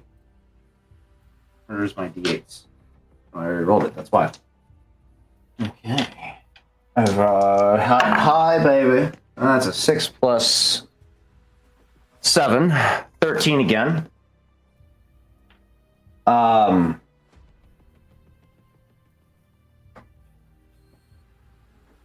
have something, actually. For my second action, I would like a grape shot from the swivel cannons directed on my position.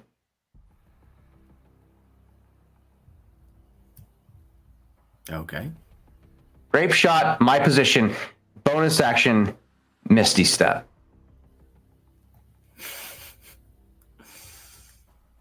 Okay. So after he fires this round into his gut, grape shot, men, my position now, and disappears in a form of mist. Millie's right there. I need you to roll me a D100, please.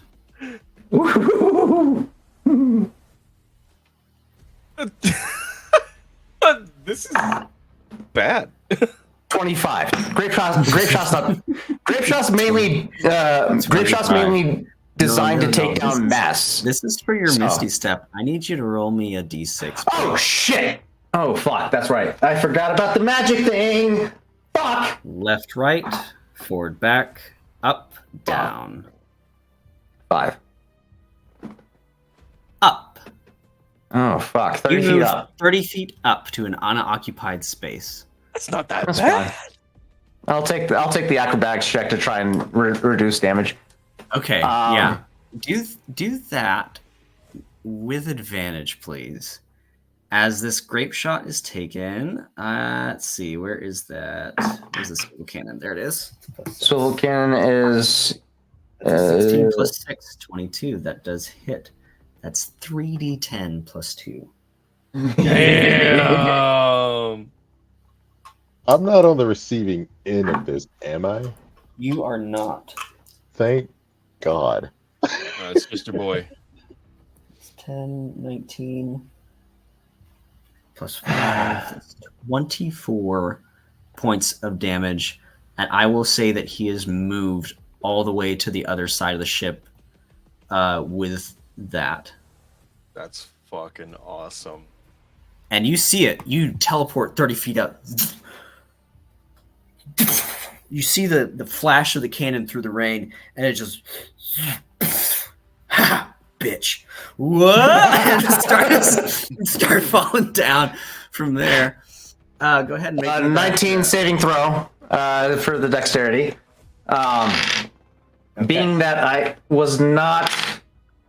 haven't used any of my movement, and Misty Step should have broken the grapple, I should still have 30 feet of movement left. You do have 30 feet movement, so you only take half of 10 as you land. So 5. Okay. With that, I will with rush style. just a combat roll to reduce the fall damage in the direction of where he was projected. Mm-hmm. And as I rush up back to him, action surge, and I'm going to unleash unholy hell on him. Let's go. Double smash. Ivara and Nadia extended forward. He's just unloading unholy hell on him. I've been thinking of this moment, and I cannot wait. Oh, here you go, buddy. D20s. Well, first we need to do the white D20s because that's Ivara. He's gonna Let's say he's gonna pull some wicked flame shit out of his ass. You watch. Waiting Did on he it. eat taquitos? 11 plus 9 is a Pamela Anderson 20. Okay. Second shot is a 19 plus 9, a Carmen Electra 28. Smash! Go ahead and roll some damage for both of those. And I already used my bonus action, so I don't have anything left in this moment. But they're getting the full extent of 4 d8 damage, plus my reactions left over after this. Oh my god, this is saucy. All right.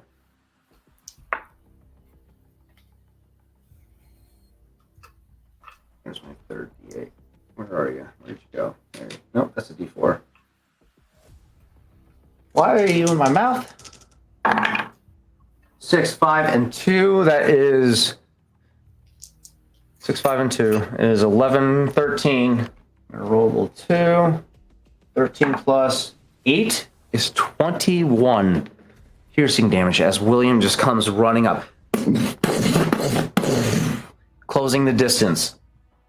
That final shot directed center mass right into his chest. Okay.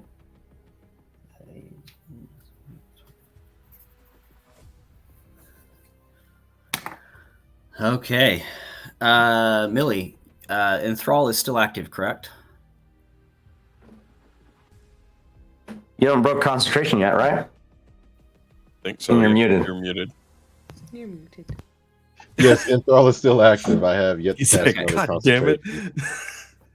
Okay. So 2 of the individuals that were enthralled, they can only see you, correct? Yeah. So you're basically making yourself the target of whatever's coming at everybody. Yeah, so correct? They have disadvantage to perceive anyone else. Yeah. Disadvantage to Not that they perceive can't anyone see else. anyone else. Mm-hmm. Okay. Hearing you, Thunderstep, and being an affront to their captain, the 2 snipers that are left up top in the masts have already rolled beforehand just to expedite. 16, 18, 14, and 25. God damn. For anything, so you said 16, 18, and 25? Yeah, 16, 18, 14, and 25. 14 doesn't hit, correct? Correct. Reroll that 25 with a luck point. Okay. Okay, that's 21. Damn.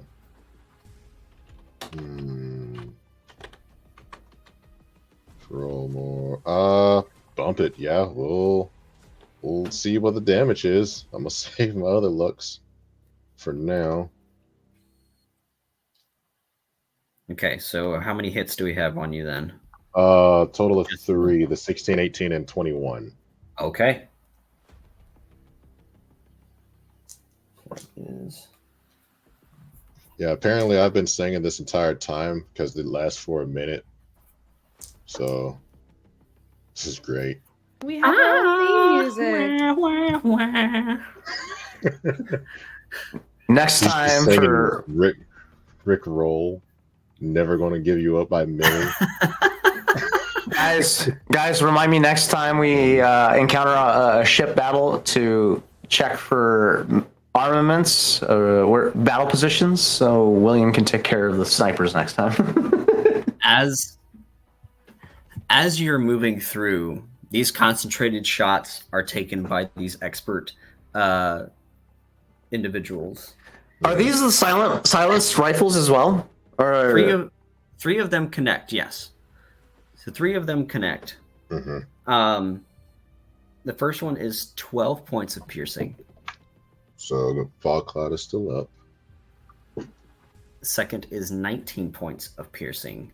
And the third is 11 for a total of 42 points for these 3 attacks. That is 19.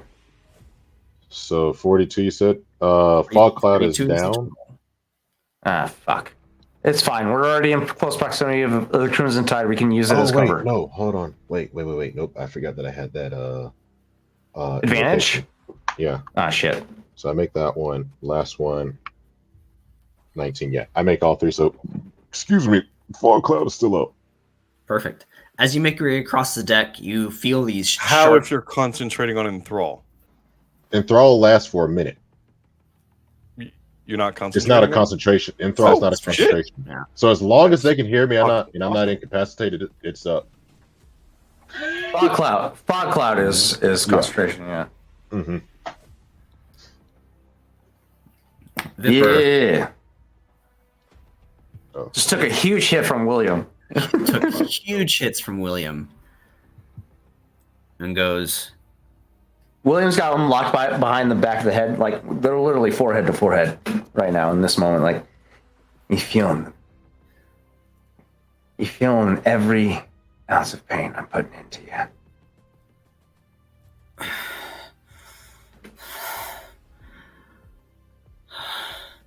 Kiss him. It's going to be so much worse when I give you to Caliban. Yeah, kid. I like you, mate.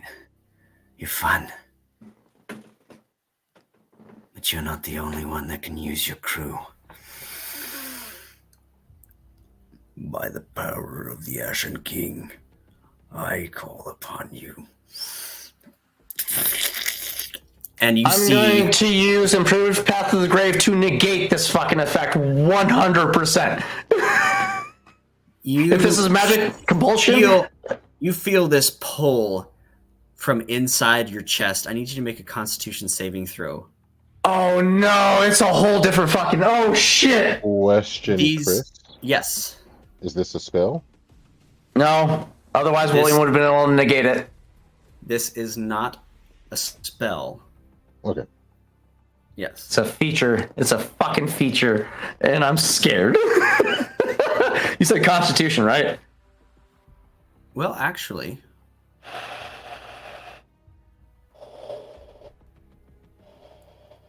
you see his chest tattoo alight and glow. Counterspell. Okay. You don't need if it's a spell. William's absorbing the spell, so you wouldn't have to. Remind me how this counterspell that we're using works with the 2024 rolls. So 2024 is still a contested roll if it's above a certain level. Yep. Okay. What level are you casting it at? So I'm casting it at 3rd, which is the highest spell slot that I have. Okay. The only difference is the spell slot is not consumed after counterspell. Okay. Mm-hmm. So who So you has can to still roll? try it later. You still have to roll to succeed the casting, but if you don't succeed, you still have the spell slot afterwards. Right. But because it's his item, I have to know what his spell level is. Because it's You have to know the spell level of the his item. spell. So it's a 5th level. Ooh, nice. So I got to beat a 15. Come Come on. And you're casting at a base level. So yeah. We're going to use luck. So I'm down to 1 point left. Because that was a 4. I can work with that. So 16. 16. Fifth level. So yeah, that beats it. It's 10 plus the spell's level. Holy Yep. shit! You see the tattoo on his chest alight, his arms outstretch, and you feel this pull from your own constitution. You see 6 of his men that are within 10 feet of you combating other people on your ship as they momentarily just drop their arms to one side and then come right back. You came prepared. Very well. I got friends, mate. Fire! And that will be his turn. with this one. Gotta love fighters with extra attack, man. Ah. Captain. Let's see. That's a +8 on that. So that is a Chris. 21 for the. Chris, stop putting holes in my ship, dude. God damn it. That hits. 28 hits. First barrage. What's that? I 28. said I at least stopped the first barrage. You did. You held it off by a whole round, which has been huge. It's a boon. It's definitely a fucking boon. Well done, Millie. You have a first mate position on your horizon. What the fuck?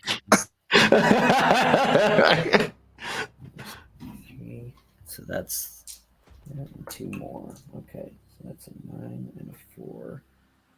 13. Wait, shit.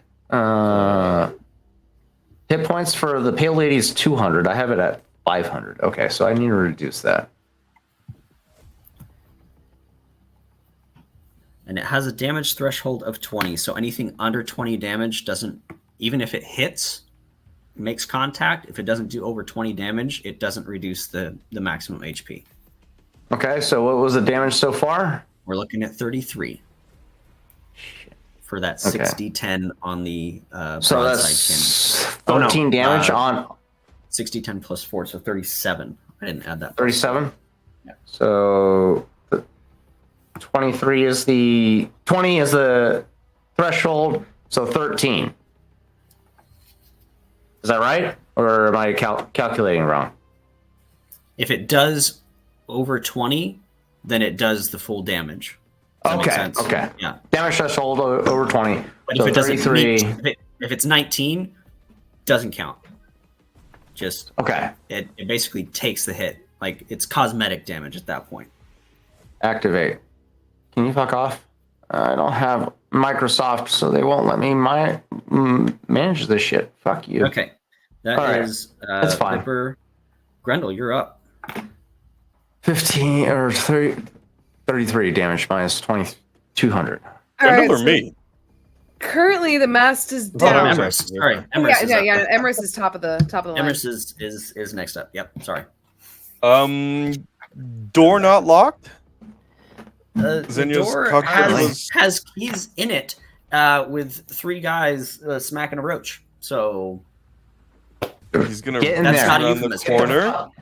Get the fuck in there. He's gonna reach around the corner, unlock the door, take the keys, put them in his bag of holding, enter the door, and close the door quickly. okay, go ahead and roll me a stealth check. You got this, Summers. We believe in you, buddy. With advantage. Guidance. Just kidding. Natural 20. You're a bitch. It was meant to be. How It was the meant fuck to is be. this happening? You're a bitch. I hate this. Zenya, I'm about to save your son. Zenya, through your cockroach, you see these keys float or disappear. I don't know which one. Once it goes Then into the disappear. once it So goes in the bag of these holding, yeah. keys- These keys disappear out of the door. The door opens and then closes. That's what you see through your cockroach. All right, you're inside. Yeah. Looking for a kind of wand or anything to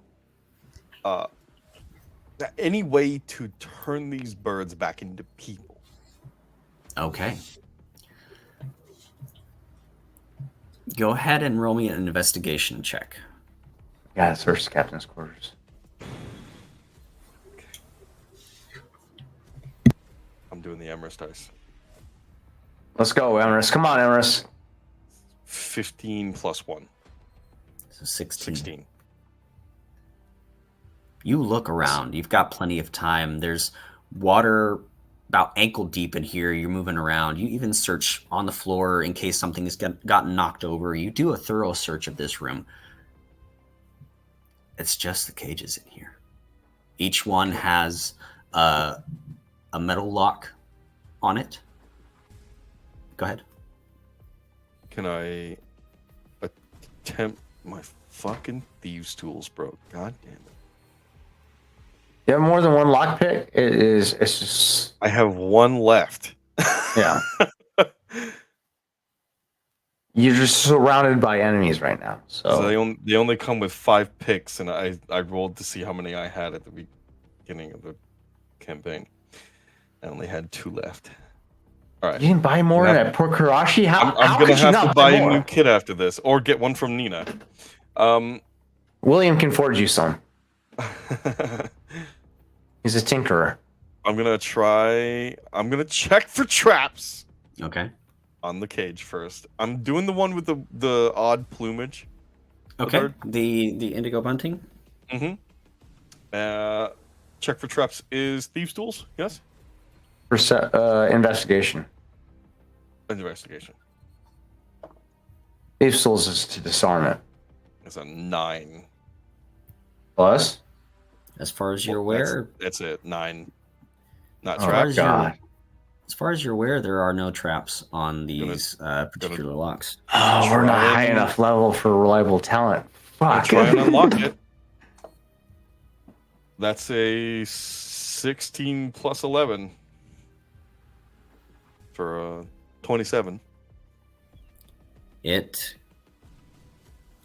unlocks.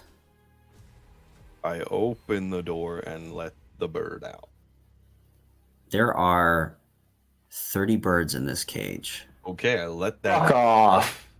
And I just stand back. Open this cage, you notice with the dim light in here, even this cage has holes in it big enough for these birds to fly through. But they can't get through it. You notice a mirage-like vibration to the air in between the metal spaces. And as you open the cage, all of their heads turn.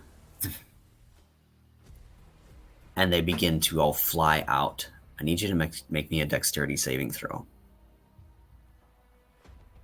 Good at those.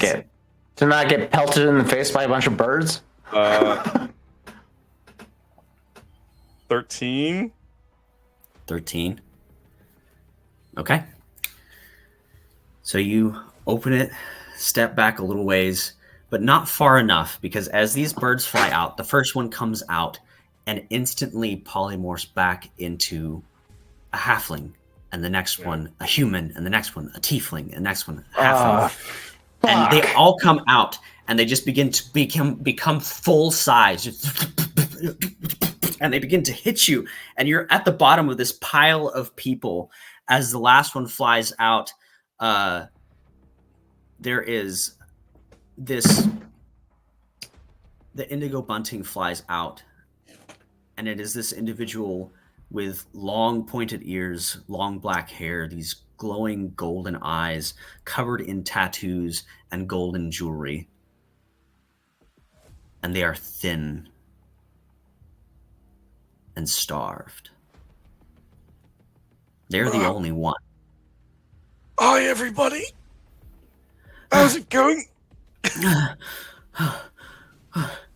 got to get out of here. And you just murmuring of panic happening. But it's too late. You're surrounded by as these people are talking and murmuring, there is no sound coming out. But there's enemies in that room. Fuck. You have one cage out of 6. Lightning bolt, motherfucker. Do that shit. 1 cage out of 6. Mm-hmm. Anything left as a bonus action or anything? How many people are still remaining in that, or how many enemies are still remaining in that room? Or are they outside no enemies the room? in this room. There's They're no enemies in outside this the room. They're outside, okay. The room. Yeah, there's 3 As a outside. bonus action, Emerson is gonna stop. Communicate. Stop freaking Communicate. out. Yeah. He will pull a dagger out of his bag. Edge in his hand with the pommel out towards them. And he pulls another one, pommel out.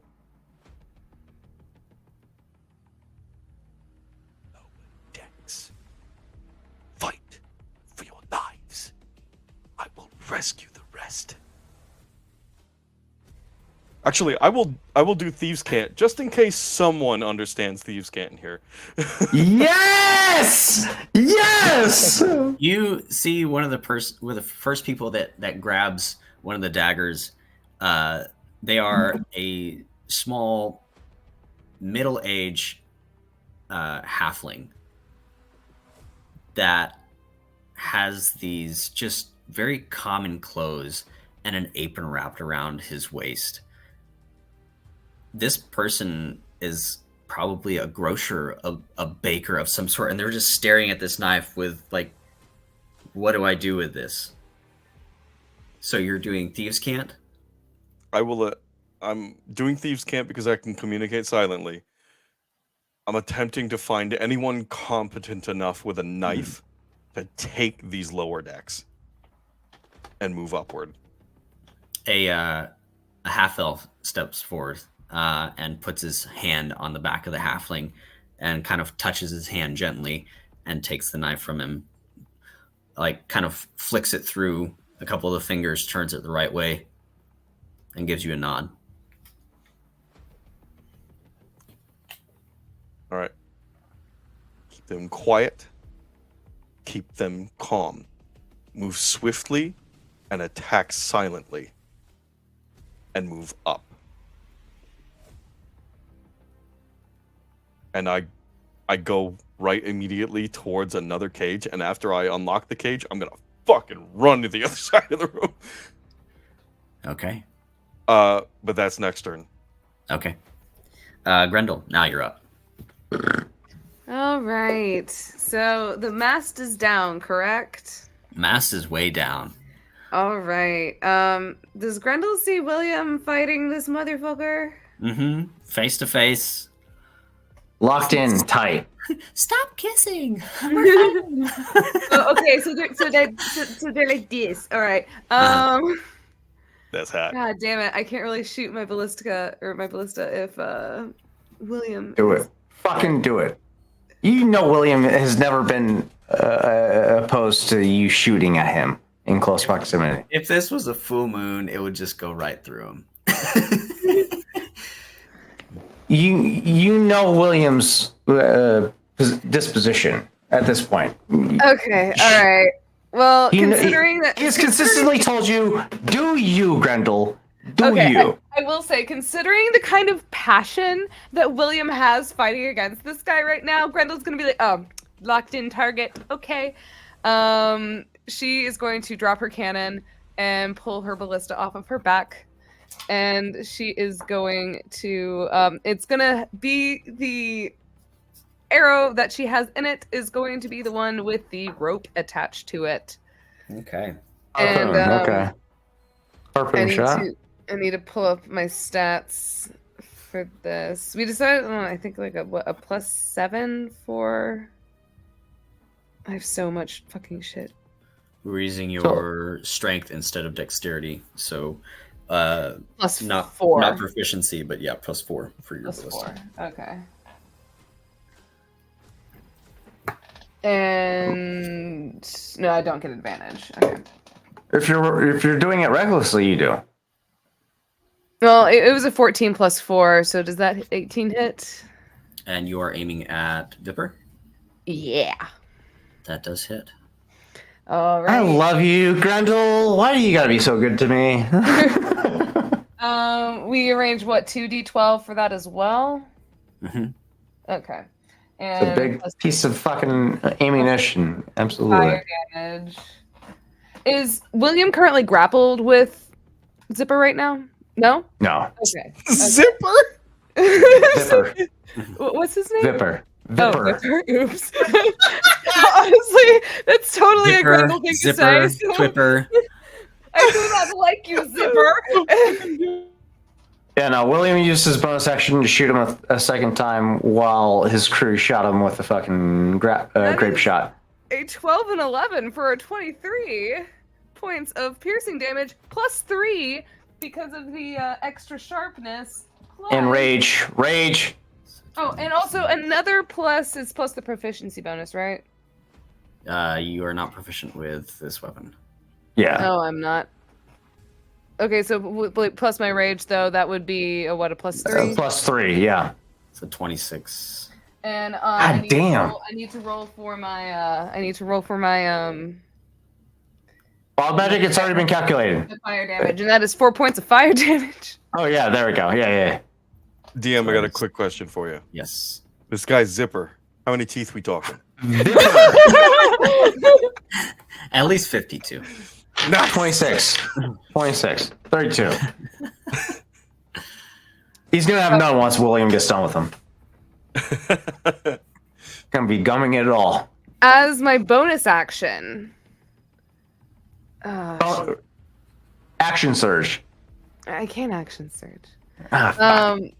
So before I take my second action, as my bonus action, can I yoink him towards me?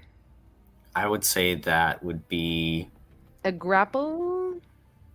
Is it a change? It would count as a chain shot. Yeah. Yeah. So it'd be your second action, or Okay. you do that. Make another attack. How about this? Yeah. Will I be able to pick up my cannon again if I drop my ballista, or? That's picking up a weapon it costs an action. Okay. All right. Object interaction is a free action, but you. Okay. No, I get that. So you could fire it off the ground. That's a possibility instead of picking it up. Oh, I didn't think that. The thing is, I don't know if it would have been. I guess she would have just kind of, but it wouldn't have been really. I don't feel like that would be aimed properly because Grendel would have just and then picked up her ballista. So Yeah. I will just go ahead and take my second action, and You only got a couple feet to walk in away, so I mean, if you want to wail on him, you can. Well, Grendel's still on the ship. Oh shit! Oh, I'm Wait, Haley. That's right. Yeah. How far away is he? 40, 50 feet. From you? Yeah. Yeah, probably about 30 to 40 feet. Okay, all right. I just had to make sure that there was enough rope because I only have 50 feet of rope. So,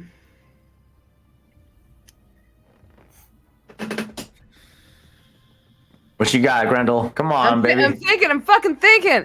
Okay, screw it. Grendel is just going to use her bonus action to wrap the rope around her arm and just kind of keep him locked in place. Keep him in place, and she's gonna raise just again one-handed with the No, I can't. I need. You're going nowhere. I got you for 3 minutes. 3 minutes of playtime. I need to reload the ballista. So instead, she is going to take the grappling hook. That is, grab the grappling. Can I grab the grappling hook if it's mounted, or does that count as picking up a weapon? Object interaction is a free action, but picking up an object is an action. So if you're picking up something, it's going to cost you an action. So would the grappling hook be considered interacting with an object or picking up an object? So you're wanting to pick up a grappling hook from where? Yeah, where's the source? The one that's mounted on one of the swivel cannons. Yeah, the one that she's standing right next to. Those are already used. Yeah, those are already used. The two, okay. The two chain harpoons are both locked into this.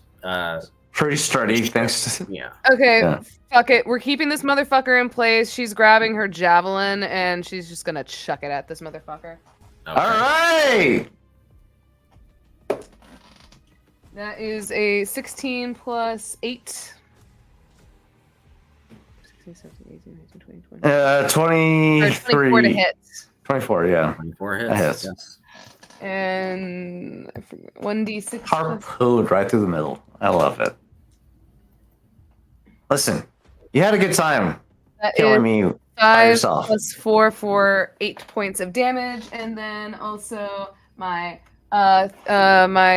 3 points of damage for raging, and then another 2 points of damage of fire damage to this motherfucker.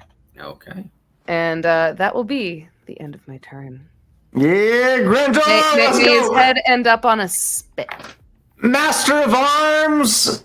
Flexing Yes, her fucking of skills. Xenia, you are up. It is your turn. As the door cracks open a hair, you see a face you haven't seen before. A sandy-haired half-elf, face covered in dirt and grime, peeking out into the hallway, seeing the 3 men there that are still just kind of like making, are there any more on me? You see any more? I can't have another one, dude. That's, no. Mm-mm. Wait, where's my keys? Kill them motherfuckers. Fucking kill them bitches. I'm a cockroach right now. Emrys, kill them motherfuckers. No, I'm unlocking more people. That's just the people coming out for the first wave. Yeah, so how many of these people do I see come out? Because Zania is specifically keeping an eye out for Shu, as promised. You would That was you what I would was just see the door crack open slightly for this one individual to kind of like peek and see what's out there in the hallway before they progress. They are going to close the door a little bit. Behind the closed door, Emrys would see this. He's kind of giving a signal to 1, 2, and 3.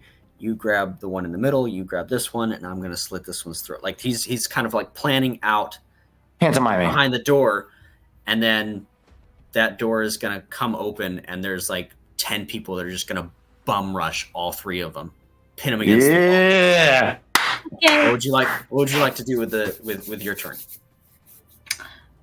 You are I am still... going. Yeah. What should I do? They look like they're. Distract the nearest one to the door to keep them from discovering the Which was the survivors. one- Which was the one that tried to like kill my bug friend? Which one was the one they said was not scared? Because I said I was gonna one in start the middle. crawling. Wait, no, I'm gonna start crawling up their shirt like Scarab Beetle style. I love it. Okay. Yeah.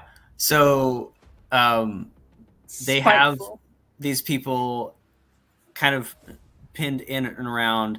The half elf goes through, spins around, and slits the throat of one of them quickly and cleanly as your bug flies up the shirt of the other one. He's like, there's another one. I knew it. You didn't get him. He's not worried about the people that are attacking him. He's more worried about the bug that's crawling up his shirt. Distraction.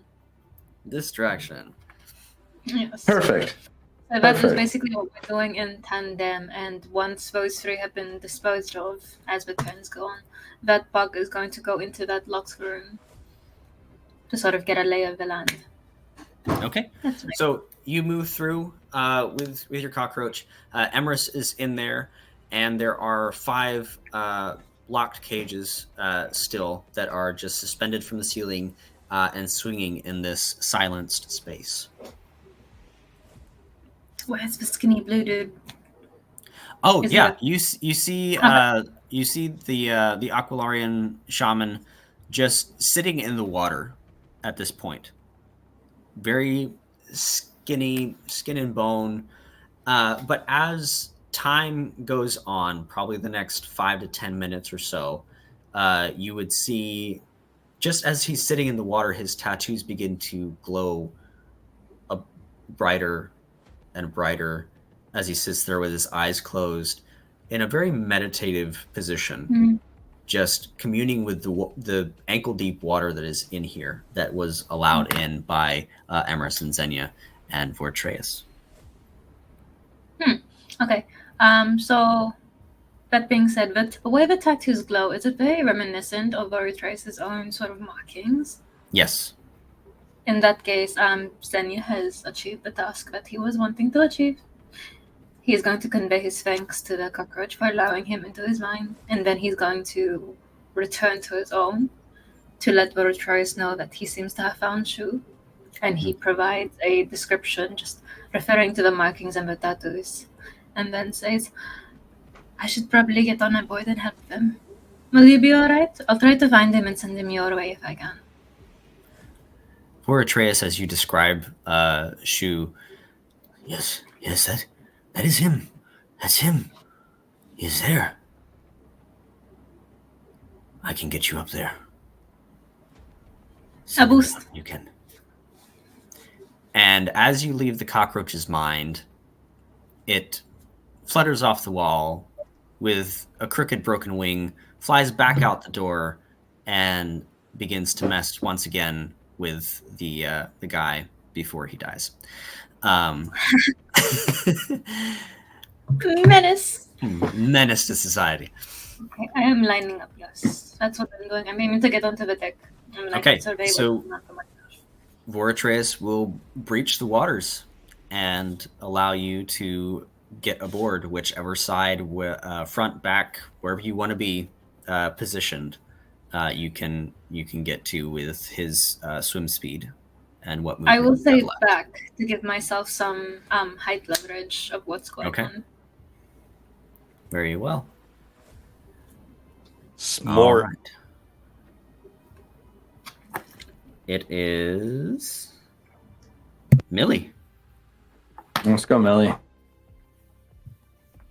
You All and right, I, so this question. close proximity. Working this dude. Yep. Where's my Raven at now? Am I able to? Because he's surveying for William's son. Yeah. So you would have go ahead and roll me an. Well, never mind. With the commotion on deck and everything happening, messing with the cannons and flying around the whole ship within these few rounds that we've had, you've been able to find this pocket where a lot is happening. As people begin to filter out, your Raven finds individuals that are not Scarlet Brotherhood. They're not part of the Crimson Tide. These are common folk, bakers, candlestick makers, just common peasant folk, farmers, merchants, just a variety of people that do not fit on this pirate vessel as they are filtering from this room in the back end of the ship. Okay. Can the Raven roll a perception to be able to distinguish William's son? Yeah, you can do so. Sweet, let's do that. We'll work with my boy. I highly doubt a. I mean, that's better. 17, 6 plus 11 perception would work for it. 17 works. As this Raven flies in, you see, or it would see. I don't know if you're inside its head at the moment or not. Yeah, it doesn't stop. So okay, perfect. I got multiple visions on. it's like those like fly screens. CCTV. Yeah.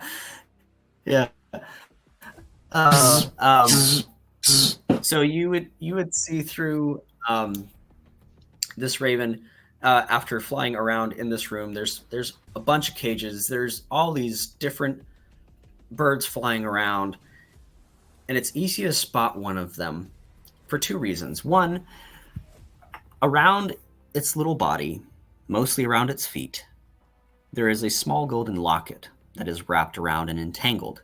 The other reason that is easy to spot, it is the only bird that is not flitting around the cage. It is on the bottom of the cage, lying there, motionless.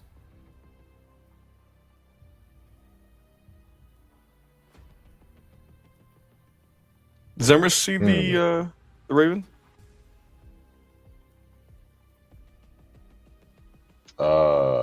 Yeah, he's not stealthing. Be a Huh. bit odd to see a bird outside of a cage in this room. Hmm. Shit, I really wish William was here. William, can you hear me? Think he went to the All right. bathroom. Maybe? Well, so it's easy to distinguish that that one is probably William's kid because they have the same pleasantries, it looks like. There you go. He's back. Right. If you kill my son, I'm gonna unleash unholy hell With on this entire world. With the investigation that you and Xenia had done previously on this ship, you would understand that the one with the golden locket was William's son. I said that. Cool. Yes. Okay. So then Millie is going to grin and he's going to pull out a card and specifically 15 feet away from anybody in that space in the gallow. I'm going to use my bonus action for my cartomancer to actually, hey Cap, you want to go for a ride? No, I'm in the middle of beating somebody's ass right now. Make sure you wipe. And bonus action, I'm going to use my thunder step from where I'm at to the point that I can see through the Raven's eye, making sure that yes, I can see a point as long as I can see it. If you would have specified that you're trying to get him to see his son in this I'm not making it. Yeah, no, I'm not saying that out loud. Yeah, William's decision would have been 100% changed, but William 100% is out for blood right now, and you didn't make it clear that you're rescuing his son. Oh yeah, no, there's multiple reasons why I didn't say it open. One, you're fighting somebody that kidnapped your son. Two, I don't want him to know what I'm about to do, so I'm just going to say deuces. William's 100% focused on blood right now because he does know that this bitch fucking kidnapped his son. He just doesn't know that Millie is in the process of rescuing him. Yeah, Millie's going to raid and If your out. thunder step destroys these cages, the birds could die. Yeah, that's why I specifically said away from anything down 15 feet. Yeah, 15 feet. 10 feet away. I don't think it's a large room. So But that would just destroy their polymorph form, which would revert them back to their human form. 35 people in a 4-foot cage. Yeah. So I mean, it depends on how much damage he rolls. Roll low, Millie. Roll low. Now that I'm in the space after radiant teleporting, You can choose non-lethal. Can Do I get hit by the damage from Thunderstep? I specifically said 15 foot away from any and everybody. So, so the Raven would have gone out for me to have a clear space. Yeah. Go out into the hall, wherever you need to go. We can have your space for that. So the Raven is rescue my boy. Raven's now perched on my shoulder. I'm going back into the room, and is it still silence in here or no? Fuck, that's a problem. Okay. I'm going to attempt to go into said cage. The one that's open? Yeah. Where the bird is, that's William's kid. Okay. That one is not unlocked or open. How does this spell work? Knock. It's silent down here. Problems. So hand check. How big is that cage, Chris? 4 foot? 4 feet tall, yeah. 4 feet tall, 2 feet wide. Yeah. I'm just gonna pick it up and take it out of the room if I can. Okay. Yeah. So you find it where it's attached to the wall, and you're able to like undo the chain, lower it down, and if you'd like to, yeah, you can. Sweet. Take it out of I'd the room. love to, because at this point, Millie is going through a monologue clearly that he can't speak, so he's going to pick up the cage, attempt to utilize the rest of his movement to make it out of the zone to properly start to speak. Okay. And when I'm able to speak, because I did not even look for Emrys or Xenia, I'm going to pull out my scroll of dimensional door and I'm going to attempt to cast it into the captain's quarter for my action. Okay. That's good. So That's I'll good. roll first because Hey, it's a lady? 4th level spell slot. You're Yep. all over the fucking place this turn. Wait a minute. I like Okay. it. 18 Thunderstep? plus wisdom. End Bonus dimensional action. door in one turn? Thunderstep is a bonus action because I use Cartomancer. Still spells in a turn. How the fuck is that fair? 18, 19, 20, dirty 20. I like it. You attempt to cast Dimensional Door for DC 14. And Fucking like it. That's awesome. visualize the captain's quarter with the bird in cage in hand. So William's quarters, or Yep. okay. William's quarters. And then that is my turn. I like it. You're insane. So you are taking the cage or the bird itself? Both. Okay, so the whole thing. Yeah, the whole entire thing. Okay, yeah. Let me We're get gonna rid of do a that pincer spell fucking scroll out of my attack. slot. That's all I do for my turn. Okay. I will say William does have tools in his quarters that if you take a moment to look around for, you'll be able It's to all break. good. There's that a lock. reason why I'm in there. You dimension door. There is utter chaos aboard this vessel. There is gunfire and shouting and thunder outside. There is just everything chaos going on throughout this whole vessel on the deck. You dimension door to the captain's quarters. It is contrastingly more silent. Quiet. Yeah. There's still thunder 'Cause and lightning outside. There's Lead lining rain. on the captain's quarters. There is rain pattering on the windows as these birds outside of the silent spell area are chittering. And that's where we're going to go to break.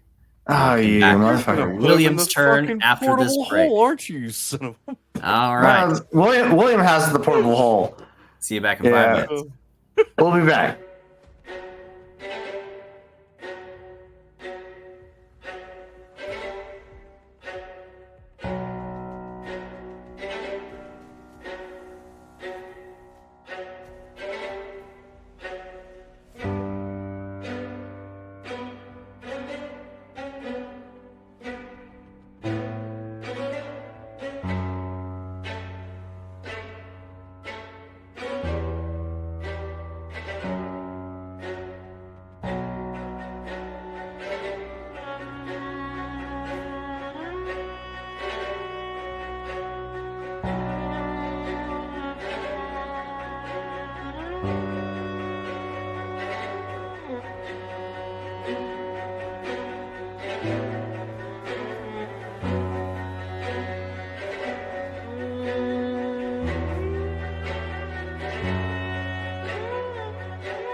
Welcome back, everybody. We're going to hop back in here after just a few announcements, and we're going to look at next week's slate and what we have coming up on To Be Diced with all of our games. So first up, we have Tuesday, correct? We've got some Star Wars Edge of the Empire with our dear friend Daddy Tarzan over here DMing that game. We are working on getting Dimensional Dial back up and running. Some of the details are still being hammered out, but I believe we are going to a once a month, correct? As of right now, Dimensional Dial is projected to be returning on November 2nd. Be on the lookout for that. We're deciding the exact time and of date. Exact time. We have a date. We're working out the exact time. So as of right now, we're projecting to return to Dimensional Dial of Dr. Diego on the 2nd of November. So be on the lookout for that. Cool. Did you want to go ahead and plug your thing? It's a little early, I think. Okay. It's a little early. You don't think so? I don't have a full cast yet. All right. And now we're trying to draw attention to the campaign. So yes, now is a good time to fucking draw attention to it.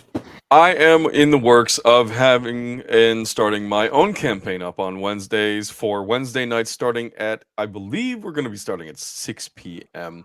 It's up to you, this yeah. will be a campaign spanning a well-known universe, but it will be new to our adventurers as they are dragged into it. It's going to be a lot of funny. It's going to be a very comedy-based, comedy-centric campaign. And which is definitely going to be a shakeup for us, for sure.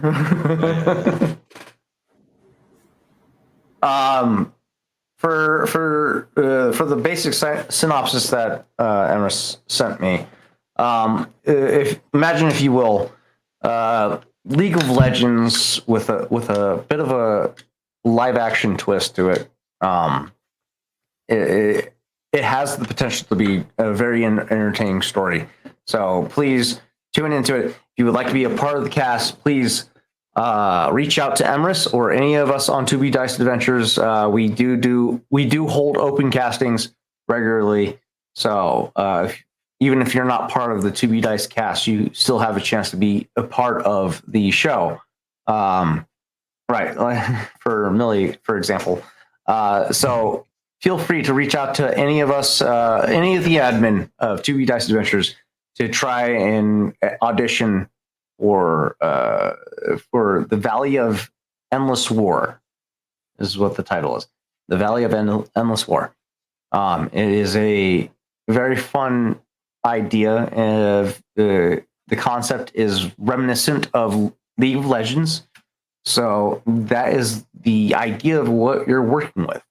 So please, if you think you can, if you have a story to contribute to that world, reach out to Emrys. He is the GM of the campaign. He is the deciding factor of the cast.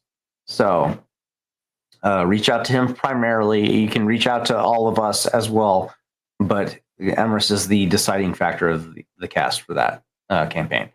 Other than that, self promos. If you would like to take the lead on that, Chris, I know you don't like to do it, but I am going to force you to do it. I don't like to talk about my stuff, but fun little fact: I had to do it this last week on Tuesday.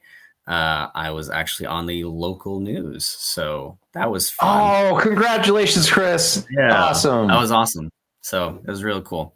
But yeah, I make all sorts of ceramic stuff. Right now, I actually launched for October. I restocked all of my Green Dragon and Prancing Pony Tavern mugs.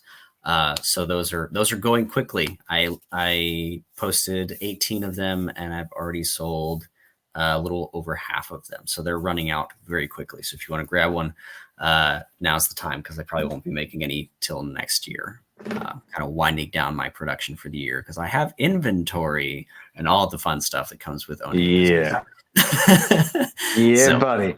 Yeah, claybeardstudio.com. Go get you some. And yeah. Other promotions that we have going on for 2B Dice Adventures is also Michael St. Gregory, for the producer of our show, produces all the layouts for our campaigns. I'm currently going to be in talks with Michael to produce Emrys's, or not Emrys's, but Simite's campaign to give him a layout of his own unique design. But yeah, if you would like to, if you are an aspiring actual play content creator or a Twitch creator in general, reach out to Michael St. Gregory on all social media platforms. He is a phenomenal artist at his work.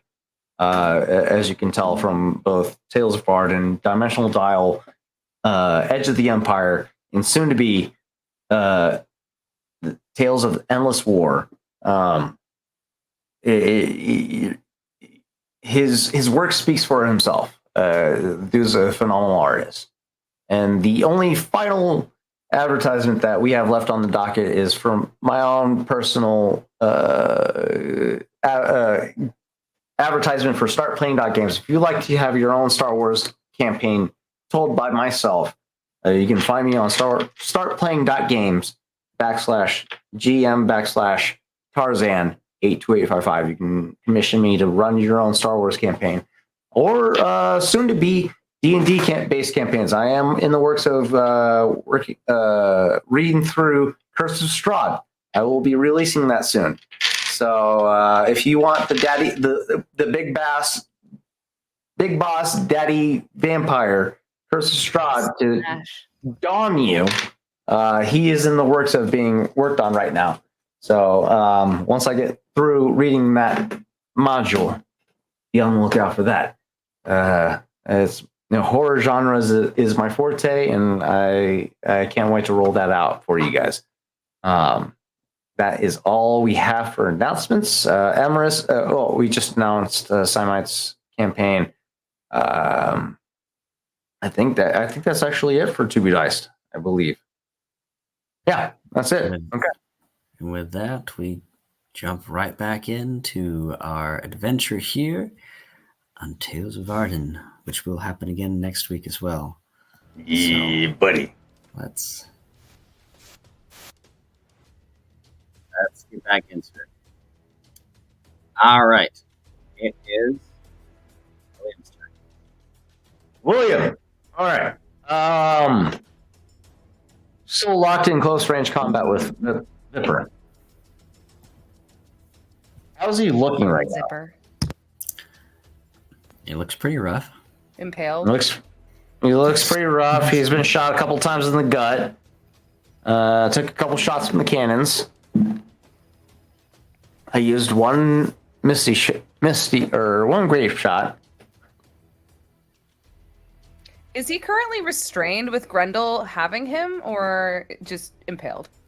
He is impaled. He is not restrained. He can move because of the rope. It's not wrapped around him. Okay, she does. It is connected. Yeah, it's connected to the arrow, so he's All right. gonna have to yoink that shit out if he wants to move. Okay. Because Grendel has it fucking braced on her arm, so you can't go anywhere. Got that bitch on a leash. So he's impaled by Grendel's rope or harpoon shot. William currently is in melee range with this individual. So what I would like to do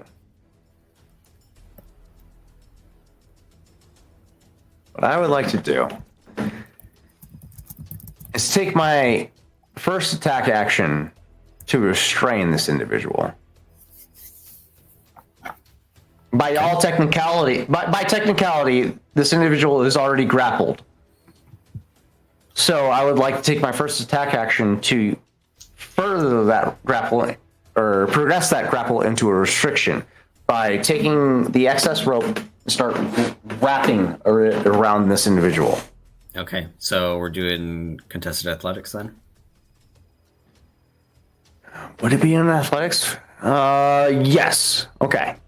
Yes, I'm still at disadvantage with it, but I'm also at advantage because I'm a tavern brawler, so it is a flat roll. I will also be accentuating this roll with a precision strike. Go, William. Go, William. I might not even need my precision strike. That's a 15 plus.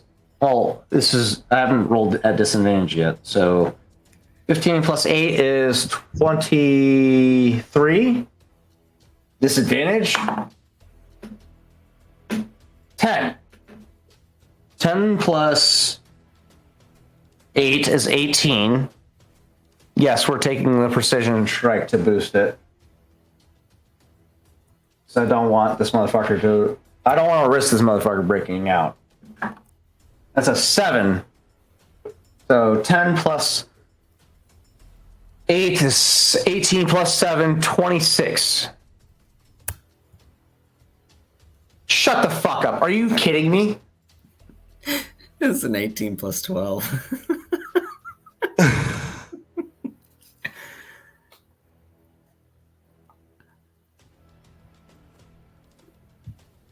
Fuck! I don't have anything, do I? Hold on. Grappler's feet. Tell me this bitch has fucking disadvantage when he's in grapple checks with me. Please tell me he has disadvantage. 1 second. I gotta go to my tavern brawler feet.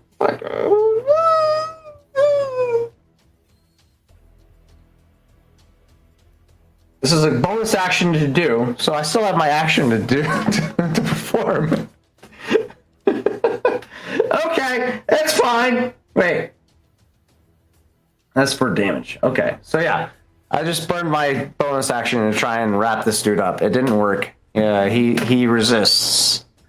You begin to wrap this rope around him, and you notice that he's becoming warmer. Yeah. And as you tighten it around, it loosens once again as he stands up, full height, face to face with you. Okay. Okay, that's fine. That's fine. I burned my bonus action for this. I'm not going to burn it again. So that's fine. Fuck, I burned my bonus action, so I can't do second wind. Action surge is already burned. Indomitable, I can't do yet. Wait, Indomitable. Saving throw. It's a saving throw. I can't do it on ability checks. Fuck. That's fine. We're fine. It's fine. It's fine. You know what? Okay, yeah. I do the 2 loops, and he manages to break loose of it. Follow up with the offhand. 2 shots from Nadia. Let's see how he fares from 2 shotgun blasts into the chest at point blank range. All right. That's a slutty 20. Okay. And a slutty 18. Both hit? Both hit? Yeah. Go ahead and All right. All right, Vipper. I'm going to spend another superiority die to do a little fun action here. He's watching the HP gauge on this guy doing. I'm going to knock him prone with that second attack. He has to make a DC 17 saving throw, strength. No, he doesn't. Oh, he resisted automatically? You motherfucker. Okay, all right. I'm also going to burn a secondary superiority die. Make another fucking saving throw. I'm burning 2 fucking superiority die to get this guy prone. Yeah, you can only use Every attack I can use a superiority die. Every attack. No, I mean I think you can only use 1 legendary resistance a turn, or is it? I don't know. You can use as many legendary actions as you want as a deal. Is it Constitution? Strength saving throw. Strength saving throw. Oh, okay. That's a I got that. 17? No, that's a dirty 20. Ah, bitch. 13 plus 7. You strong bitch. Okay. All right. Okay. All right. You don't need to use another saving legendary. Okay, that's fine. We're fine. But yeah, William closes the distance, shoots out his ankles at both times, but he manages to step out of the way both shots. But yeah, he's locked in tight with William right now. Damage. Oh, they're hugging it out. Damage incoming right now. 2d8s. 3 and 3 plus 7, I believe. 7, yep. 6 plus 7 is 13. Second shot. 10 plus 7, 17 on the second shot. Okay. So both glancing blows. He hasn't managed to pull off the shot that he was intending, but manages to hurt him all the same. All right. Is that your turn? That will end my turn. I don't have a second action surge as of yet because of my level. I'm scared. This dude hurt me with 1 attack. I'm terrified to see what he can do with 2 attacks. You attack this individual. We attempt to restrain him, and his muscles just seem to bolster. Bolster, and yeah. He bolster, and he deflects these attempts to bring him to his knees.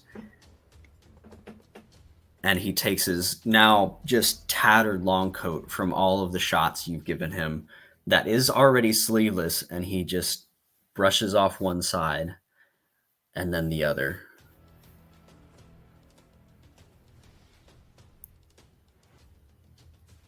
You come aboard my vessel, kill my men, and try to take my plunder. You really think you're gonna get away with this? There's more than what I'm going to get away with. I'm burning your entire empire, mate. Never been aboard slavery. My dear sweet child, our empire is made of flame and brimstone. Now, die. And he is going to just use his fists. Challenging him to a fist-on-fist fight. I like it. The moment that collide happens, William does drop both Ivara and Nadia. Okay. 9. 15. That's 9.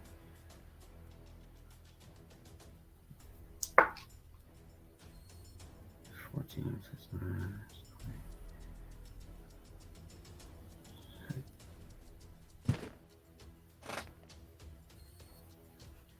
I feel like it's about to sound like the Tap Man up in here with William just pat, pat, pat, pat, pat.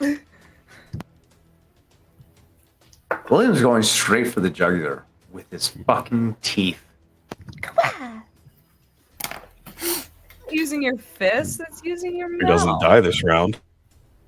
Going straight with the teeth. Honestly, that's a fair assumption. Bite his nose off. Okay, we don't have a second Lorelei here. I miss playing her. Okay, so Every goddamn enemy. I want to bite him.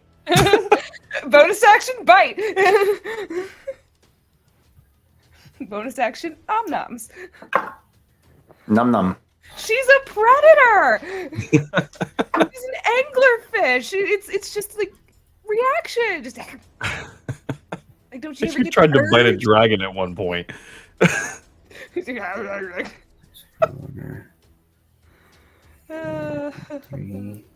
I hate Jesus, the there is fact that so you're much still fucking- rolling. Yeah, I am so scared right now. So many rolls. Like for fucking William, Jesus Christ. William's about to get Hang in there. royally fucked up right now. And I'm for it. I'm all for it. I swear, if William permadeaths again. He's gonna need a new fucking body. So, he takes his first attack action, grabs your head, and smashes it with his. Smash? That's a 21 to hit. That hits. You take 8 points of bludgeoning, 3 points of fire. Okay. He moves from this to an elbow to your jaw and just destroys it. It's a 23 to hit. That hits. That is 6 points of bludgeoning, 4 points of thunder. Okay. Still looking good, baby. Moves from this to a roundhouse kick back, because this is flurry of blows. That is a 19 to hit. Reaction. Bait and switch with another crewmate. Okay. This time, the AC is being put on me. He reels back, wraps his arm around another individual, thrusts him forward into the attack. Okay. Gosh.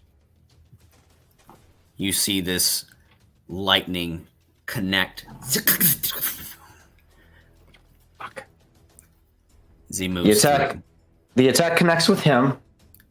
Mine AC is now 18 until the start of my next turn. That's cute. I rolled low as fuck.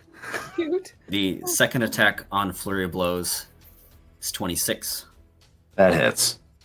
I at least dodged one of those attacks. That's fine. I'm happy with As that. he moves around with a wild, just through cross, Haymaker. moving around, Okay.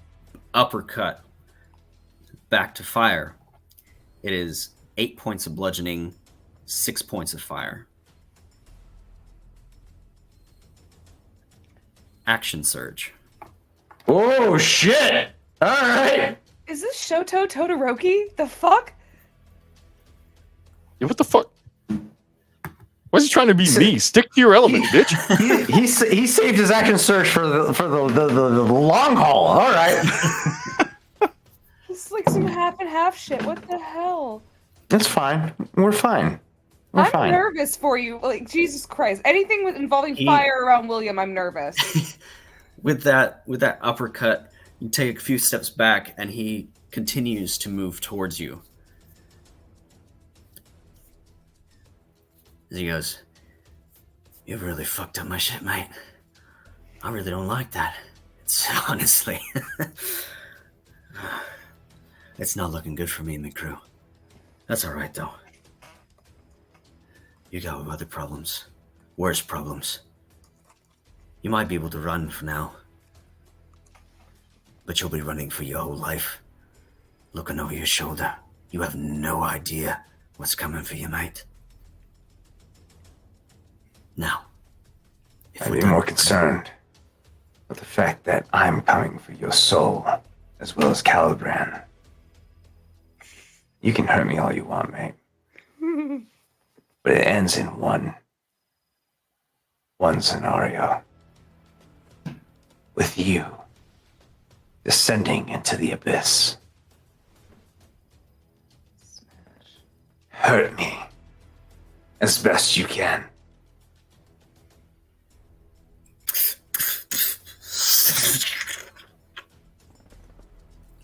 And he's wrapping around with the chain.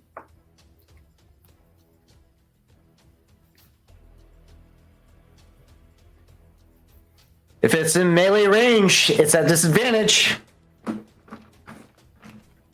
What is? If he's doing a ranged attack at melee range, it's at disadvantage unless he has the gunner feat. This is a melee attack. Oh, fuck. Oh, shit. That is a... this is the action surge right here. Yeah, so the last two on his action surge are 25 and 25 to hit.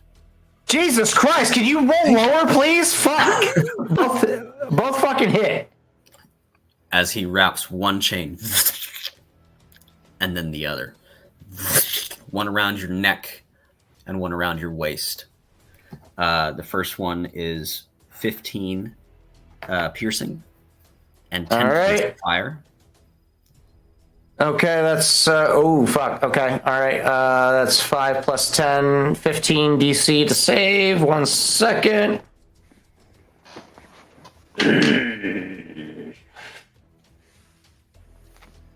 Yeah. What kind of fuckery is this?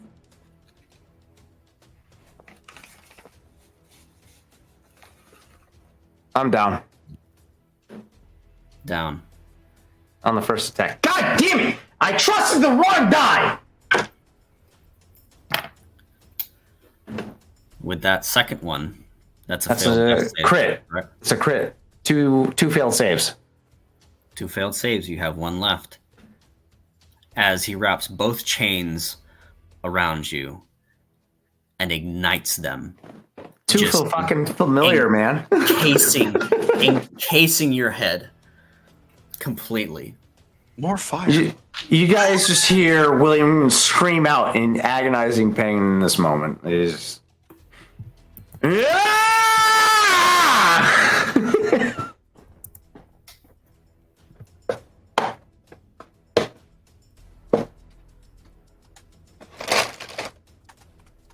and William goes down. That's his turn. Emrys. I smell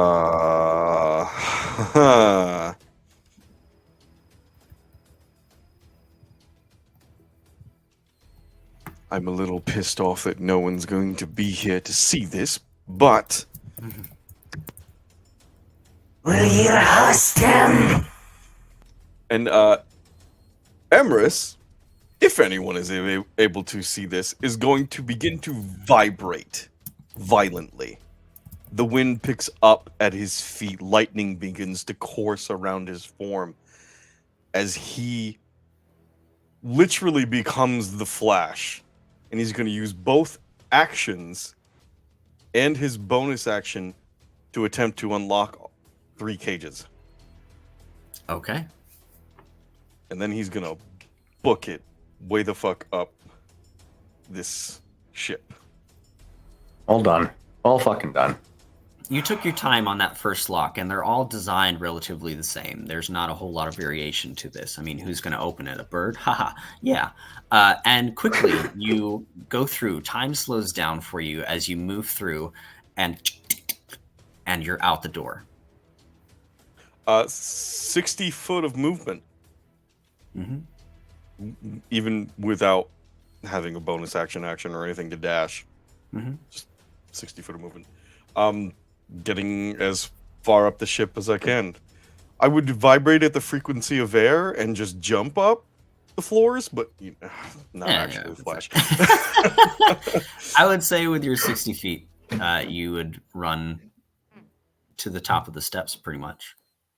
So you all just see Emrys appear at the top of the stairs, lightning coursing over his body.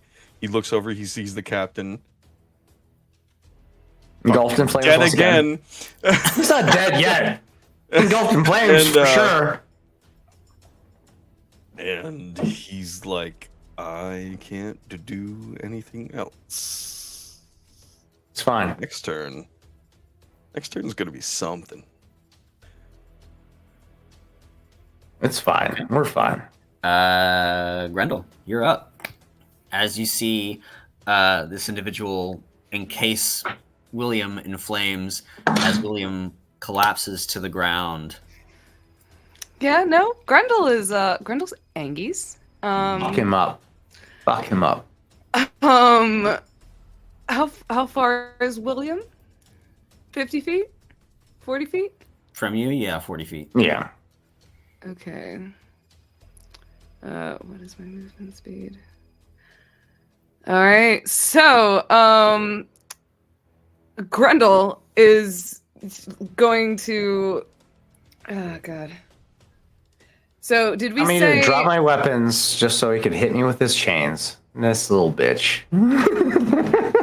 So, again, it is a action to pick up a weapon, correct? Mm-hmm. All right. So. Tell me what you want to do. I am wanting to pick up my cannon, use my movement speed. Mm-hmm. Pretty much. How far is this guy from William currently? Melee range. We're In melee right on top of range? each other, yeah. We're engaged, yeah. Engaged to be married. I was gonna say, oh my god, they should kiss. Okay, He, so he actually, tricked me to he tricked me to get me to drop my weapons so we would get into a fist fight, and he decided to not stick to the fist fight and You set told me on him fire. to hurt you best he can. That's All true. right. So did we acknowledge that administering a potion is a bonus action? Administering is an action. Is an Taking it action. yourself is a bonus. Mm-hmm. Okay. Do what's natural to Grendel. Okay, Grendel still has her ballista, goddamn, in hand. So she is going to bonus action, pull it back, loading another arrow as she goes and fires it. With the gunner feat, you don't have to use your bonus action to do it. I don't have a gunner feat. Oh shit! We're talking about me getting a gunner feat, but that's an 18 plus 5, I think, with plus her strength modifier. 22, baby. 23. And that will be 2d12. First is a 9, second is a 3, and then plus 3 for the sharpening, and then also Rage. plus 3 for raging, and then another 3 29. points. Another 3 points of fire damage added to that. 32. Grendel is then just immediately Pierced into the railing. She is using her full movement speed, and as an action, she is pulling out a potion, shoving it. Can she feed William this potion right now, or is he actively like? You can either do 2 attack. You can only do 2 attack actions. You can't do an attack. You can either take your action to administer the potion, or you can take your action to make 2 attacks. Okay, I see. And then So you can keep the heat off of William in this time, and hope that somebody else. she is literally just doom, doom, doom, and she has her ballistica still like on her shoulder, but she's going to take her executioner's axe in her other hand, and she is going to swing at this motherfucker. And she is just gonna look at him and she goes, "I am so sick of people setting my friend on fire!" and just swing this great axe, or this executioner's axe. That'll be a 15 plus 8. And That hits. 12 for 11 points of slashing damage, plus 4 for 15 points, plus another 3 for raging, and then another 4 points of fire damage. He dies. She cut out at the very last little bit, so I didn't get the total of that damage there. Oh, 30. I got 34. It was 9, a 3, and then 3 plus. That's 12 plus. 3 plus raging, and then plus 4 points of fire damage. 3 is 12, 15, 3 points of fire damage, 15. That was it? Oh, this was the second attack action. Yeah, the second attack. And Grendel 15.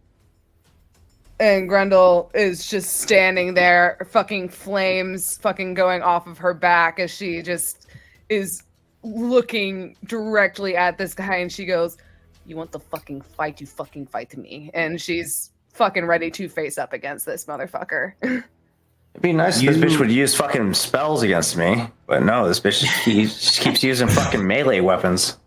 You fire this ballista dead center as they step back, staggering a bit. You charge in with your great axe and you bury it into their clavicle.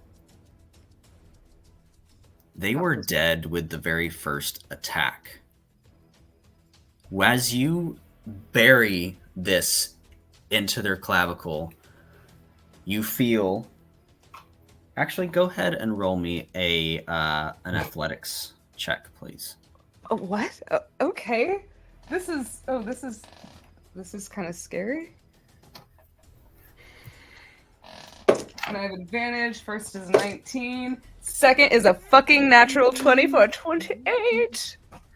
They also rolled a natural 20 for a 32. You see the eyes. You see the eyes alight.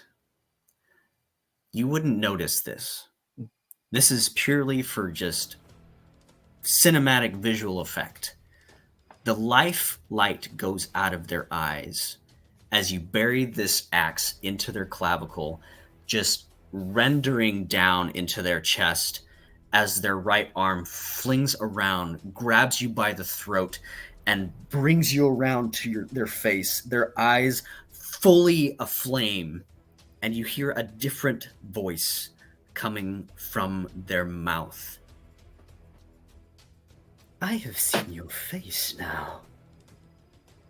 You better run, little rabbit, because I'm coming for you. And Run as fast as you can. You can't catch me. I'm Grendel. the grip loosens, and this individual's body falls to the ground right next to William. Their eyes open and staring into the burned eyes of William as they just face each other. Fuck. With their captain fallen, will exit initiative. You all have had a victory with costs. Grendel's force feeding that fucking potion immediately, like to William. Just any enemies still alive on the top deck? There are a few. Seeing Captain Vipper fall and seeing more people coming onto the deck, becoming outnumbered. There are a few wanting to struggle. If you would like to do something. In the moment the big guy dies, Emrys, pissed off that he couldn't engage in the battle, but knowing that he did a good job downstairs where no one could see, he's going to breeze past one of these guys at Mach 1 and do his special attack. Okay. So he hits with his rapier, and as he goes past this guy, taking no opportunity attack, he breaks the sound barrier at that exact moment and does thunder damage as well. Go ahead and roll me an attack, and we'll see if you get some damage.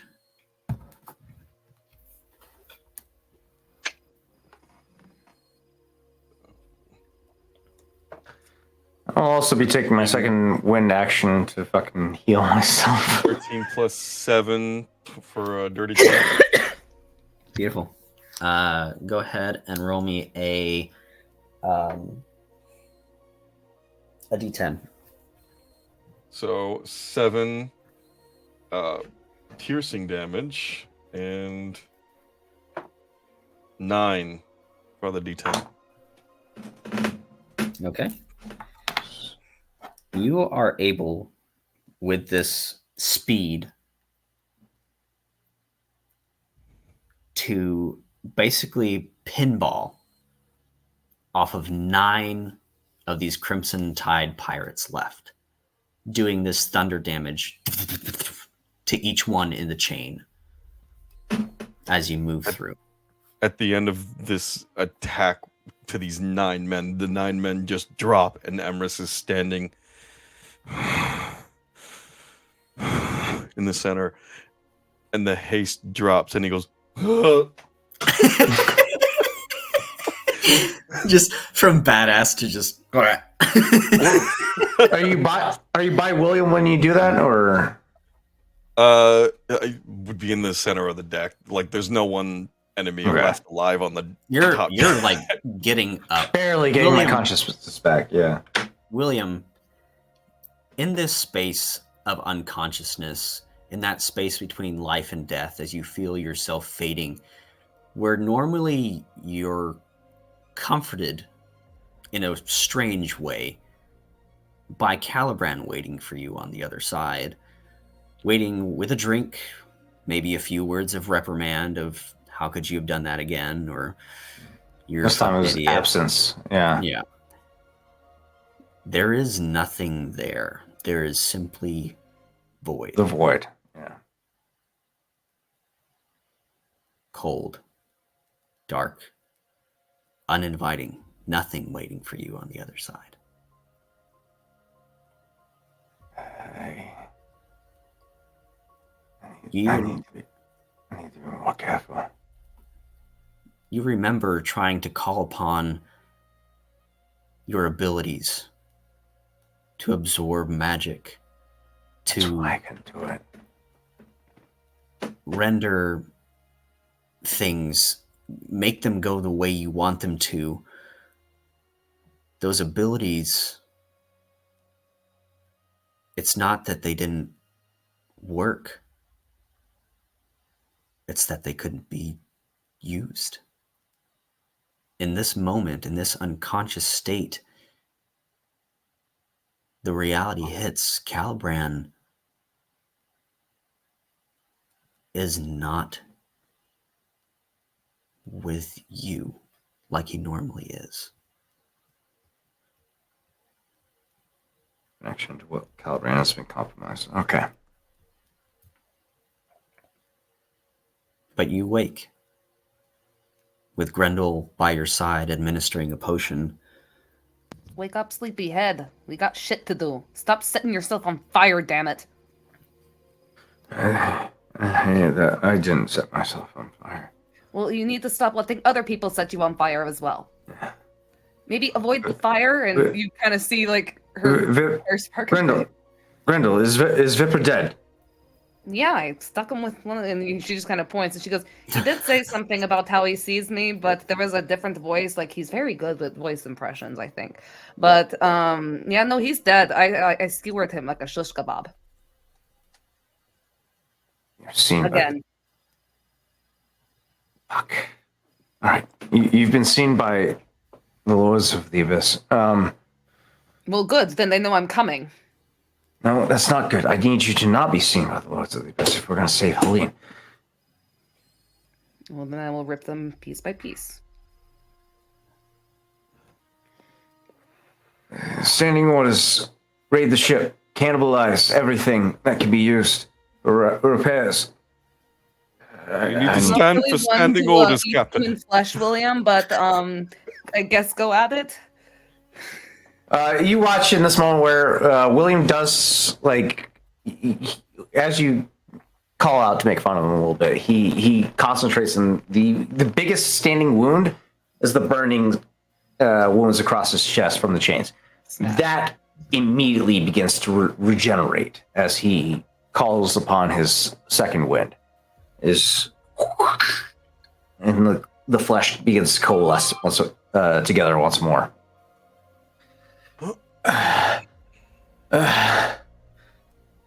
You guys did good.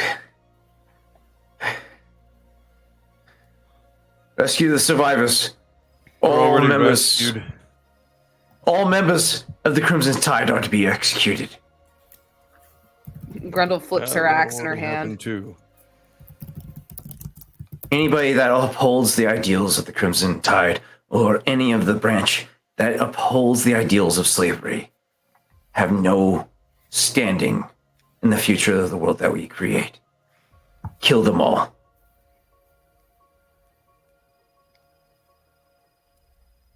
About this time, are the captives coming up with the remainder of the... Yes, you have people slowly coming up, kind of peeking through a few more of the braver ones. The commands that William gives out are definitely only centralized to his circle. He would not be proclaiming this out explicitly for everyone to hear, aside from his own crew. The Crimson Tide would be excluded from the hearing. But yeah, the standing order is kill everybody aboard the Crimson Tide except for the slaves. William does not tolerate Emerson in the center of the deck is like, fine, I'll get up. Grendel will kind of grab him by the back of the collar, kind of help him up. She goes, "There you go." Thank you. William will hobble back to his quarters. He doesn't have any fucking potions at all, but would like to interject while you are being revived and all that good stuff. Fun things that Millie's doing in the captain's quarter. You bitch. What are you doing in my room, motherfucker? He's rubbing his butt on everything. Yep, just rub my butt on everything like that. Drum set. I'll But say if I set off Millie, all 32 fucking alchemist fires at the same fucking time. Millie, while looking Oh. for a pick, is going to be looking through his belongings in the captain's You quarter. bitch. More specifically, trying to find where that coin is. Savage motherfucker. The coin would be definitely still on William. Oh yeah, Millie However- doesn't know that, but he is definitely pillaging through the captain's quarters while looking for a However, William is more than capable of creating picks for you. true. But I don't think Millie would know that, sadly. No, not yet, because you haven't fucking asked, because you keep raiding my goddamn quarters, all of you. Uh-huh. Grundle hasn't raided your quarters yet. So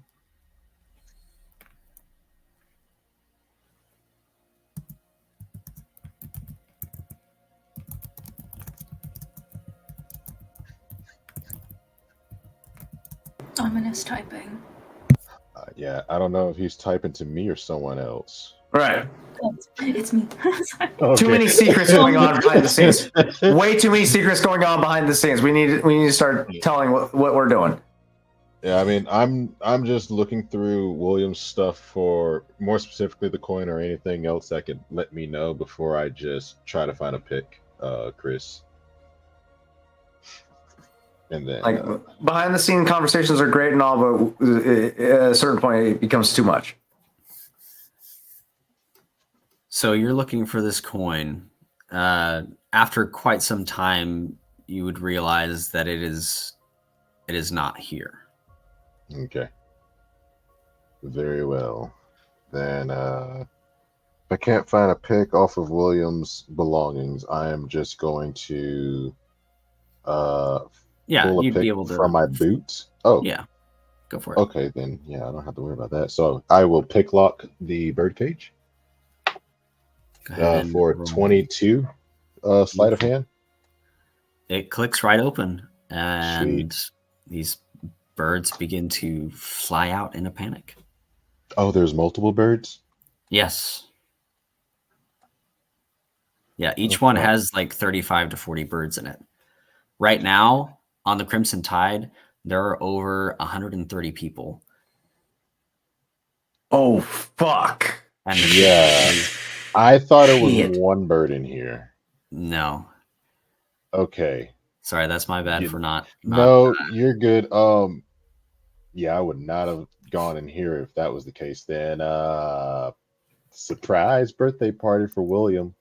He's got a 35 As, people in his as he hobbles into his fucking quarters and there's 30 fucking people in there. Yeah, I can't retcon that. That's just gonna have to be. I mean, shit. I mean, that's fine. Stop raiding my fucking quarters, though. I'll make you some fucking lockpicks, goddammit. Y'all are packed in like tins in a sardine. Yeah, that's all I do, and I make sure to try to get William's son out, and hopefully, if I have enough time, tell all the others to respectfully fuck off out of the room.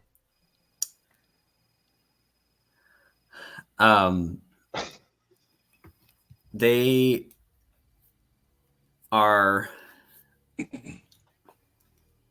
panicked, shocked, food deprived, just in a terrible state. And they keep asking you, "Where are you taking us? What are you going to do with us? What's going on?"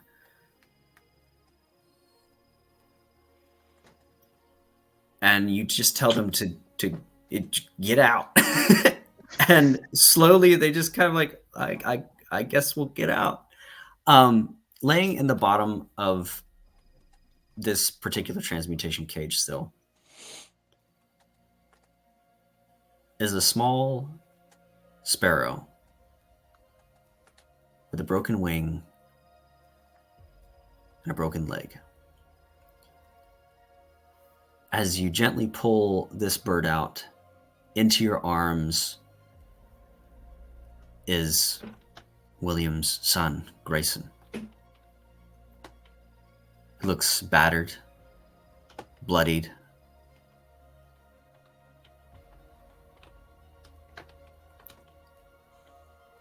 His leg is holding on by tendons alone. His arm broken in 5 spots. His face swollen, beaten to within an inch of his life. Still alive, but in very rough shape.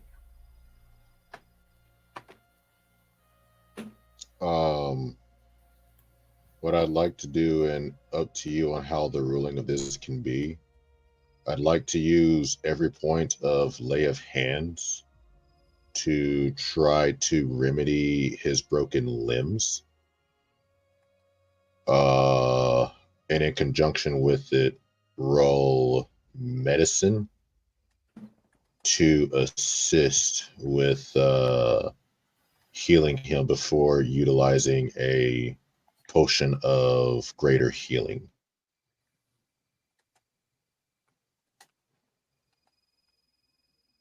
Or alternatively, kill him and give him a potion of revivify. I will fucking murder you. There's 2 options to this. One is easier than the other, but could I use lay of hands? I'm not sure if I can utilize that for you can lesser command as many restoration. lay of hands. You can command as many hit points as you want to fucking heal him with. Okay. So yeah, You have at your disposal. I'll expend a total of 10 instead of 15 to kind of remedy the bones and use medicine, and then a potion of greater healing to heal the rest of him. Okay. Go ahead and roll me a medicine, please. Your medicine is a 15, 2 plus 13. Okay. You use your lay on hands. The arm begins to mend. Bones realign themselves as they place themselves back together and fuse once more. You use the healing potion as well. And everything seems to heal up, save for his leg. Mm-hmm. It is far too gone. You motherfucker. God damn it. Perhaps with time and the right magics and medicine, possibility of regrowing it, but that is a painful and very long process. This young man, through this ordeal, through the attack, through whatever brutality he was put through in being put into that transmutation cage, has lost his leg, but he is on the mend. He is not on the brink of death. You have brought him back to a state of rest.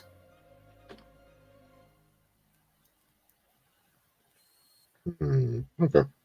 With that, yeah, Miller's just gonna hang out in the captain's quarter with Grayson sprawled out over the desk, and Millie just in his chair, just telling Grayson about all the fun little shenanigan stories of him and his dad. Just, yeah, I know you might not be able to hear this, but you know, me and your old man, we go way back. Actually saved his life once.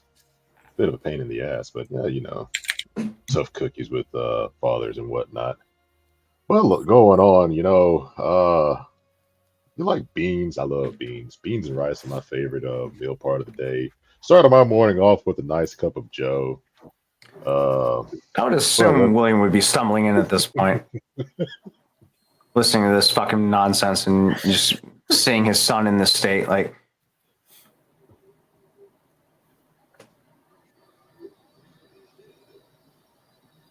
Grayson.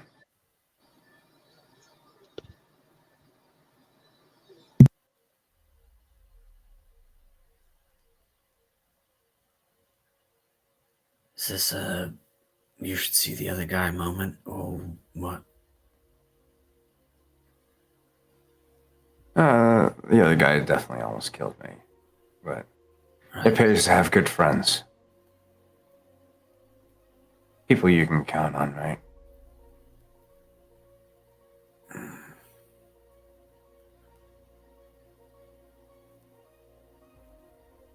Where am I? The Pale Lady. We just boarded and taken control over the Crimson Tide. We saw your ship. Oh, my crew saw your ship. I've been dead for a few days. My men.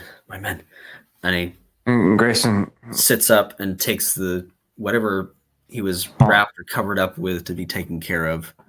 Places a hand on his shoulder. Remain calm. Your men are dead, mate. Son. I'm sorry, son. Your men are dead. You're all that's left.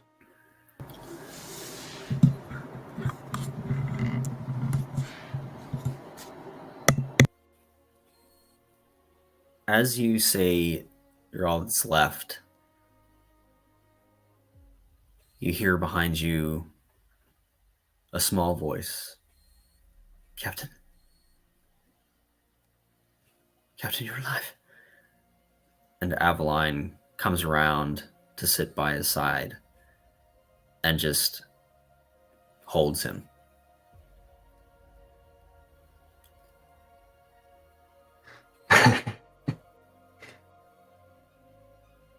Well, that's good news, mate.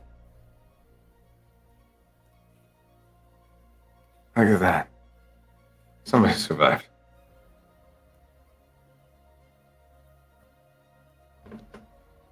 You care to fucking introduce me, mate, or do I have to interrogate him myself? I think you already did interrogate her. We did. This is my lieutenant, Aveline. Nice to meet you. William Marcus Powell, once of the Sovereign Navy, now brigand. I hope you're taking care of my son.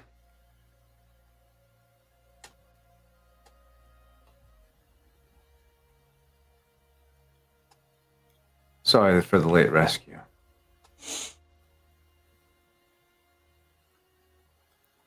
Better late than never, I suppose. Hey. He showed up. That's different.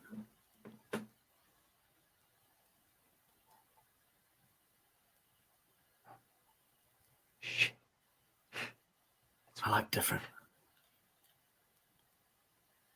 Thanks, Dad.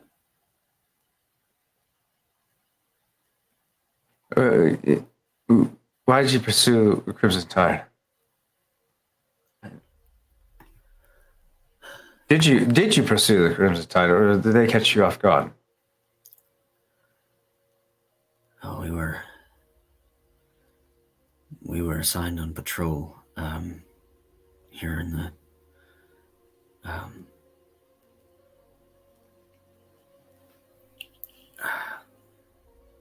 here in the Midland Tides. We were simply to patrol for Scarlet Brotherhood vessels and detain or sink any that we found, and typically they're just ones and twos, easy to pick off with the Sovereign's pride. Well, your vessel's lost, mate. Son. Yeah. Sorry. There was a whole fleet.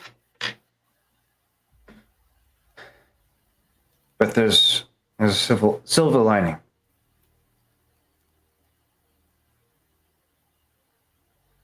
We found the base of operations for the slave trade, the Scarlet Brotherhood.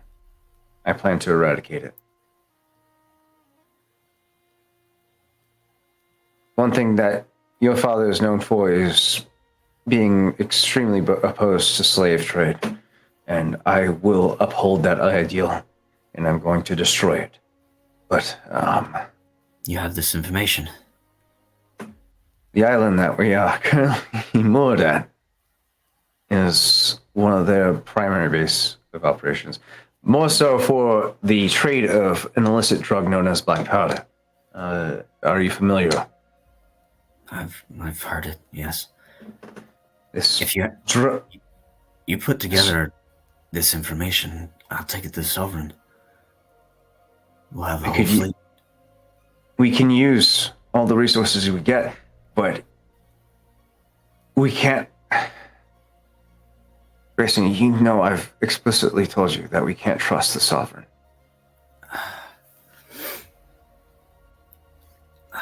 They are complicit in some of these designs.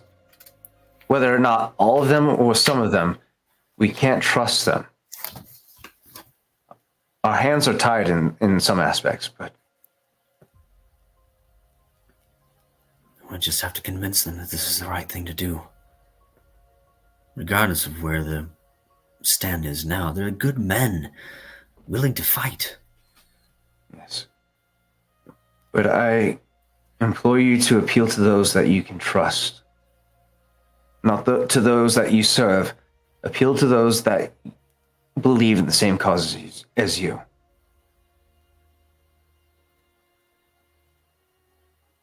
Ideals are great and everything, but they won't preserve the world that we find ourselves in right now.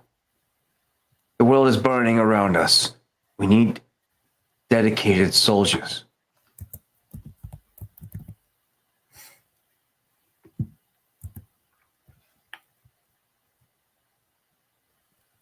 Be certain of the people that you turn to.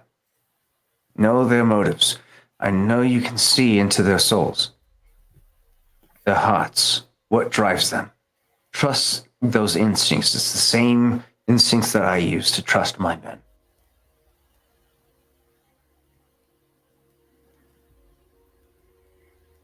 Although it may be a rocky relationship. But in the end, if you can trust that they will fulfill the mission that you put before them, if you can trust in their heart,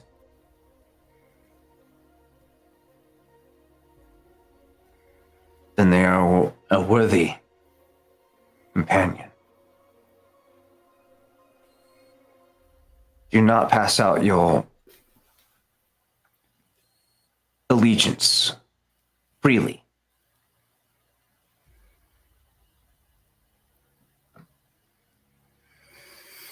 You have to be decisive, as will I. Just promise me you won't do anything stupid with that island. Well, there was Some always a sort of guarantee William's going to do something stupid. I can't promise that I won't do anything stupid, but I will do things tactfully. If it makes sense. I have reached the limits of my affliction. I have to be smarter about my decisions at this point, lest I subject myself to oblivion. So, I promise that I will be smarter from this point forward. Good. Lieutenant Lorevere. Commander?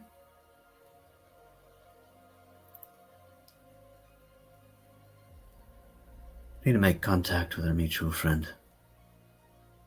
Tell him what's happened here.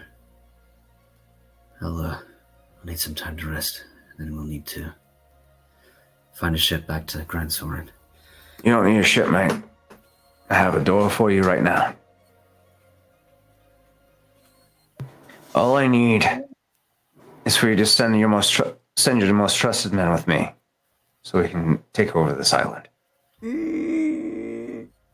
Lieutenant Lorevere is as trusted as they come. What's Xenia? So, can I stop you for 1 minute? Yeah, let's see what everybody else is doing during this time. You're about to open the floodgates to about 135 people all going to be piling out of this butcher shop all of a sudden in the middle of Grand Sorn. Maybe send them through one at a time, like Little every rotation. 45 minutes. Yeah. Everyone I mean, they really can- wanted to get meat that day. Flash w- the Is tail this on illegal them. immigration? I think this is illegal immigration. It's Got your nighttime. passports. It's nighttime here at where we're at right now. My son is a political figure within the circle of Grand Sorn. I'm going to trust that my son can assuade the concerns of the sovereign, although I need him to conceal the identity of the location of where he came from. Yeah, so That's that's what I was concerned about. That's the Don't want problem. everyone knowing about this door that you have. That's the problem. Okay. Teleportation spells exist for a reason. You do have a fucking fairy stone, so get to work on that shit. Give the fairy stone to Grayson. That's the standing order. Okay, there we go. I got it. There we go. All right. Fairy stones. One of you guys has a fairy stone that is not ported anywhere. A waste Correct. stone. But Millie has stone. yet to, Oh, okay. to reveal that. Like what? What's a fairy stone? You bitch. Anyways, Now is the good time to reveal that. Now that we have 150 fucking survivors on board the fucking Pale Lady. So in the moment, Williams. Yeah, that's a good point. We're gonna have to. We can send you back to Grand Sorn, but it's gonna be in waves. We can't send you all at the same time. I need you to conceal the fact that we have a doorway from our ship to Grand Sorn. You've been busy. Yes. I've made some rounds, as well as some of my crew who have also have family in Grand Sorn.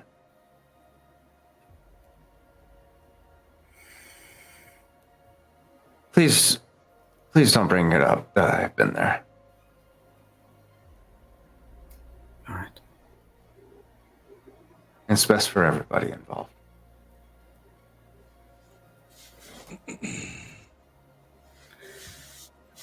So The over on- delegation. Go ahead. Go ahead. I was just going to say, William would say the delegation of the frequency of survivors being sent back will be left up to his discretion, as he knows Grand Sorn better than anybody else on this ship. And then William needs fucking rest at this fucking point. He's fucked up. Xenia wanted to do something. Mm-hmm. meanwhile, Xenia previously had 2 arrows knocked on his bow at once, ready to fire at Viper, before he saw Grendel had a good handle on the situation and since went downstairs into the deck below, using Shillelagh and his quarter staff to knock aside anyone who tried to oppose him in a very Gandalf and Fade and Cold type manner. Just no time for this. Just bonk. It's very much me and Xenia going through just fucking popping people left and right. Just no. No time for this, I'm busy. Because I have a lay of the ship from when I was spying earlier. Xenia is making his way to the back, where the captain's quarters was. For which he rolled a 19 for investigation. Thank you. Mm-hmm. William will be pointedly making his way to Captain Viper to eat his soul.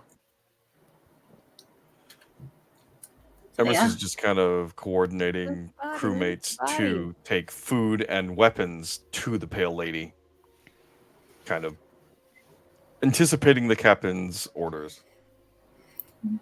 So what Xenia was looking for was documents, schematics, letters, anything indicating what the intention was. What's the big plan here? What were they doing with these people? That's what he was looking for. So he finds a list of pickup and drop-off locations, logs of cargo. Fucking sweet. Yes. there is a picture of a beautiful Ifriti woman on the desk. Is that the same person as we saw in the port by any chance? No, you have Just not making seen this individual. Just making sure. Big brain right there. I like that. Digging through a few more discrete locations in the captain's quarters, there is a map of Isla Dorado and the volcanic island. Different points of interest located on here. Amongst other things, books and scrolls, just different mentionings of the Ashen King, the binding of the red shackles, and ways to break them, and a tally, a list, a number that is required, a quota that they are meant to make. Amongst other things, there is a schematic, a drawing, a depiction of a gateway similar to that was deep in the mines of Embershard, complete with red runes.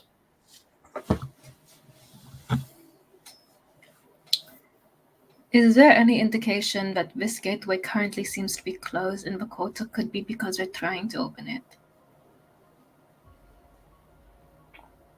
Trying to fabricate one.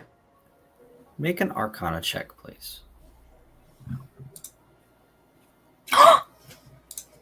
23. 23. It's the runes. The runes gave it away. Ha. Looking at these, something clicks. Whether it's something that happened in Embershard when you defeated the Hydra and the Librarian, the Hand of the Midnight Court, what were they doing there? They were feeding this gateway something. To what end? You succeeded in Embershard. But is it possible that in doing so, the Midnight Court there also succeeded in what they were doing? These are not gateways. These are not portals. It's a secondary use, possibly. These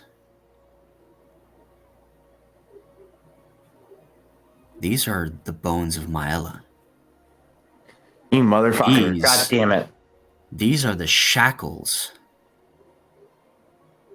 that bind gods, the firstborn Drake, to his prison. Fuck. These, and everything clicks for you.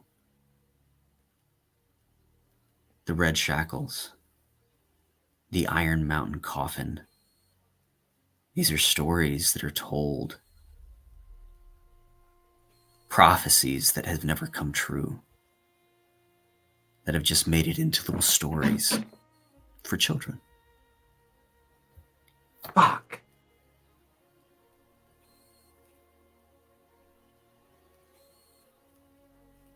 If that's true, Embershard's shackle is broken. And they're working on a second one.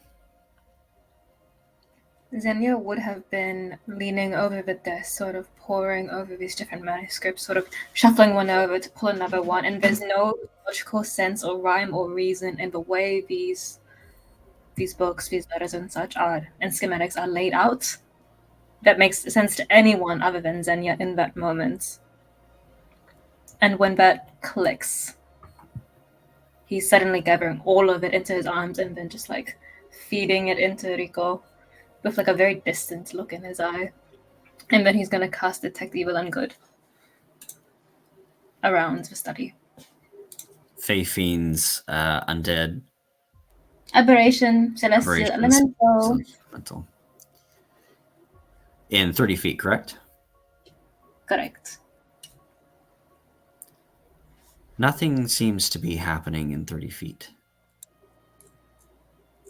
As you make your way onto the deck, progress to the Pale Lady, perhaps, whatever you're all doing next, how long do you think you've taken kind of scavenging this Crimson Tide and everything that's going on here? This would probably be at least a 2-hour process. We're scavenging resources from the ship itself to repair the Pale Lady after a broadside, repairing sails. At close to an hour, the storm has died down some. The waves are still rising and falling. The sun has begun to crest. I would like to say William would like to don the Crimson Tide sails on the Pale Lady. Okay. If we can pull it off. In that hour, I'll say if that's what you're concentrating on most, we might make a little roll here, maybe after we cut off for the evening. Yeah. As your men are fastening these sails aboard the Pale Lady, there is a deep rumble that you hear from very far away. But right on the end of that is a chorus of chattering and chanting and squawking, as off on the horizon, coming through the plumes of volcanic smoke, riding atop these hellfire harpies is an entire platoon of mounted magmans as they are headed your direction. And that's where we're going to end for tonight. Holy fuck. Okay. It's fine. We can make this work. It's fine. We can make this work. Thanks, everybody, for coming by and hanging out with us for Tales of Vardin and Two We Dice. Be sure to tune in on Thursday next week, and we'll see what happens next on Two We Dice. I need advantage on social checks. Somebody with magic, give me fucking advantage on social checks, and I'll fucking pull this up. All right, bye. Love you guys.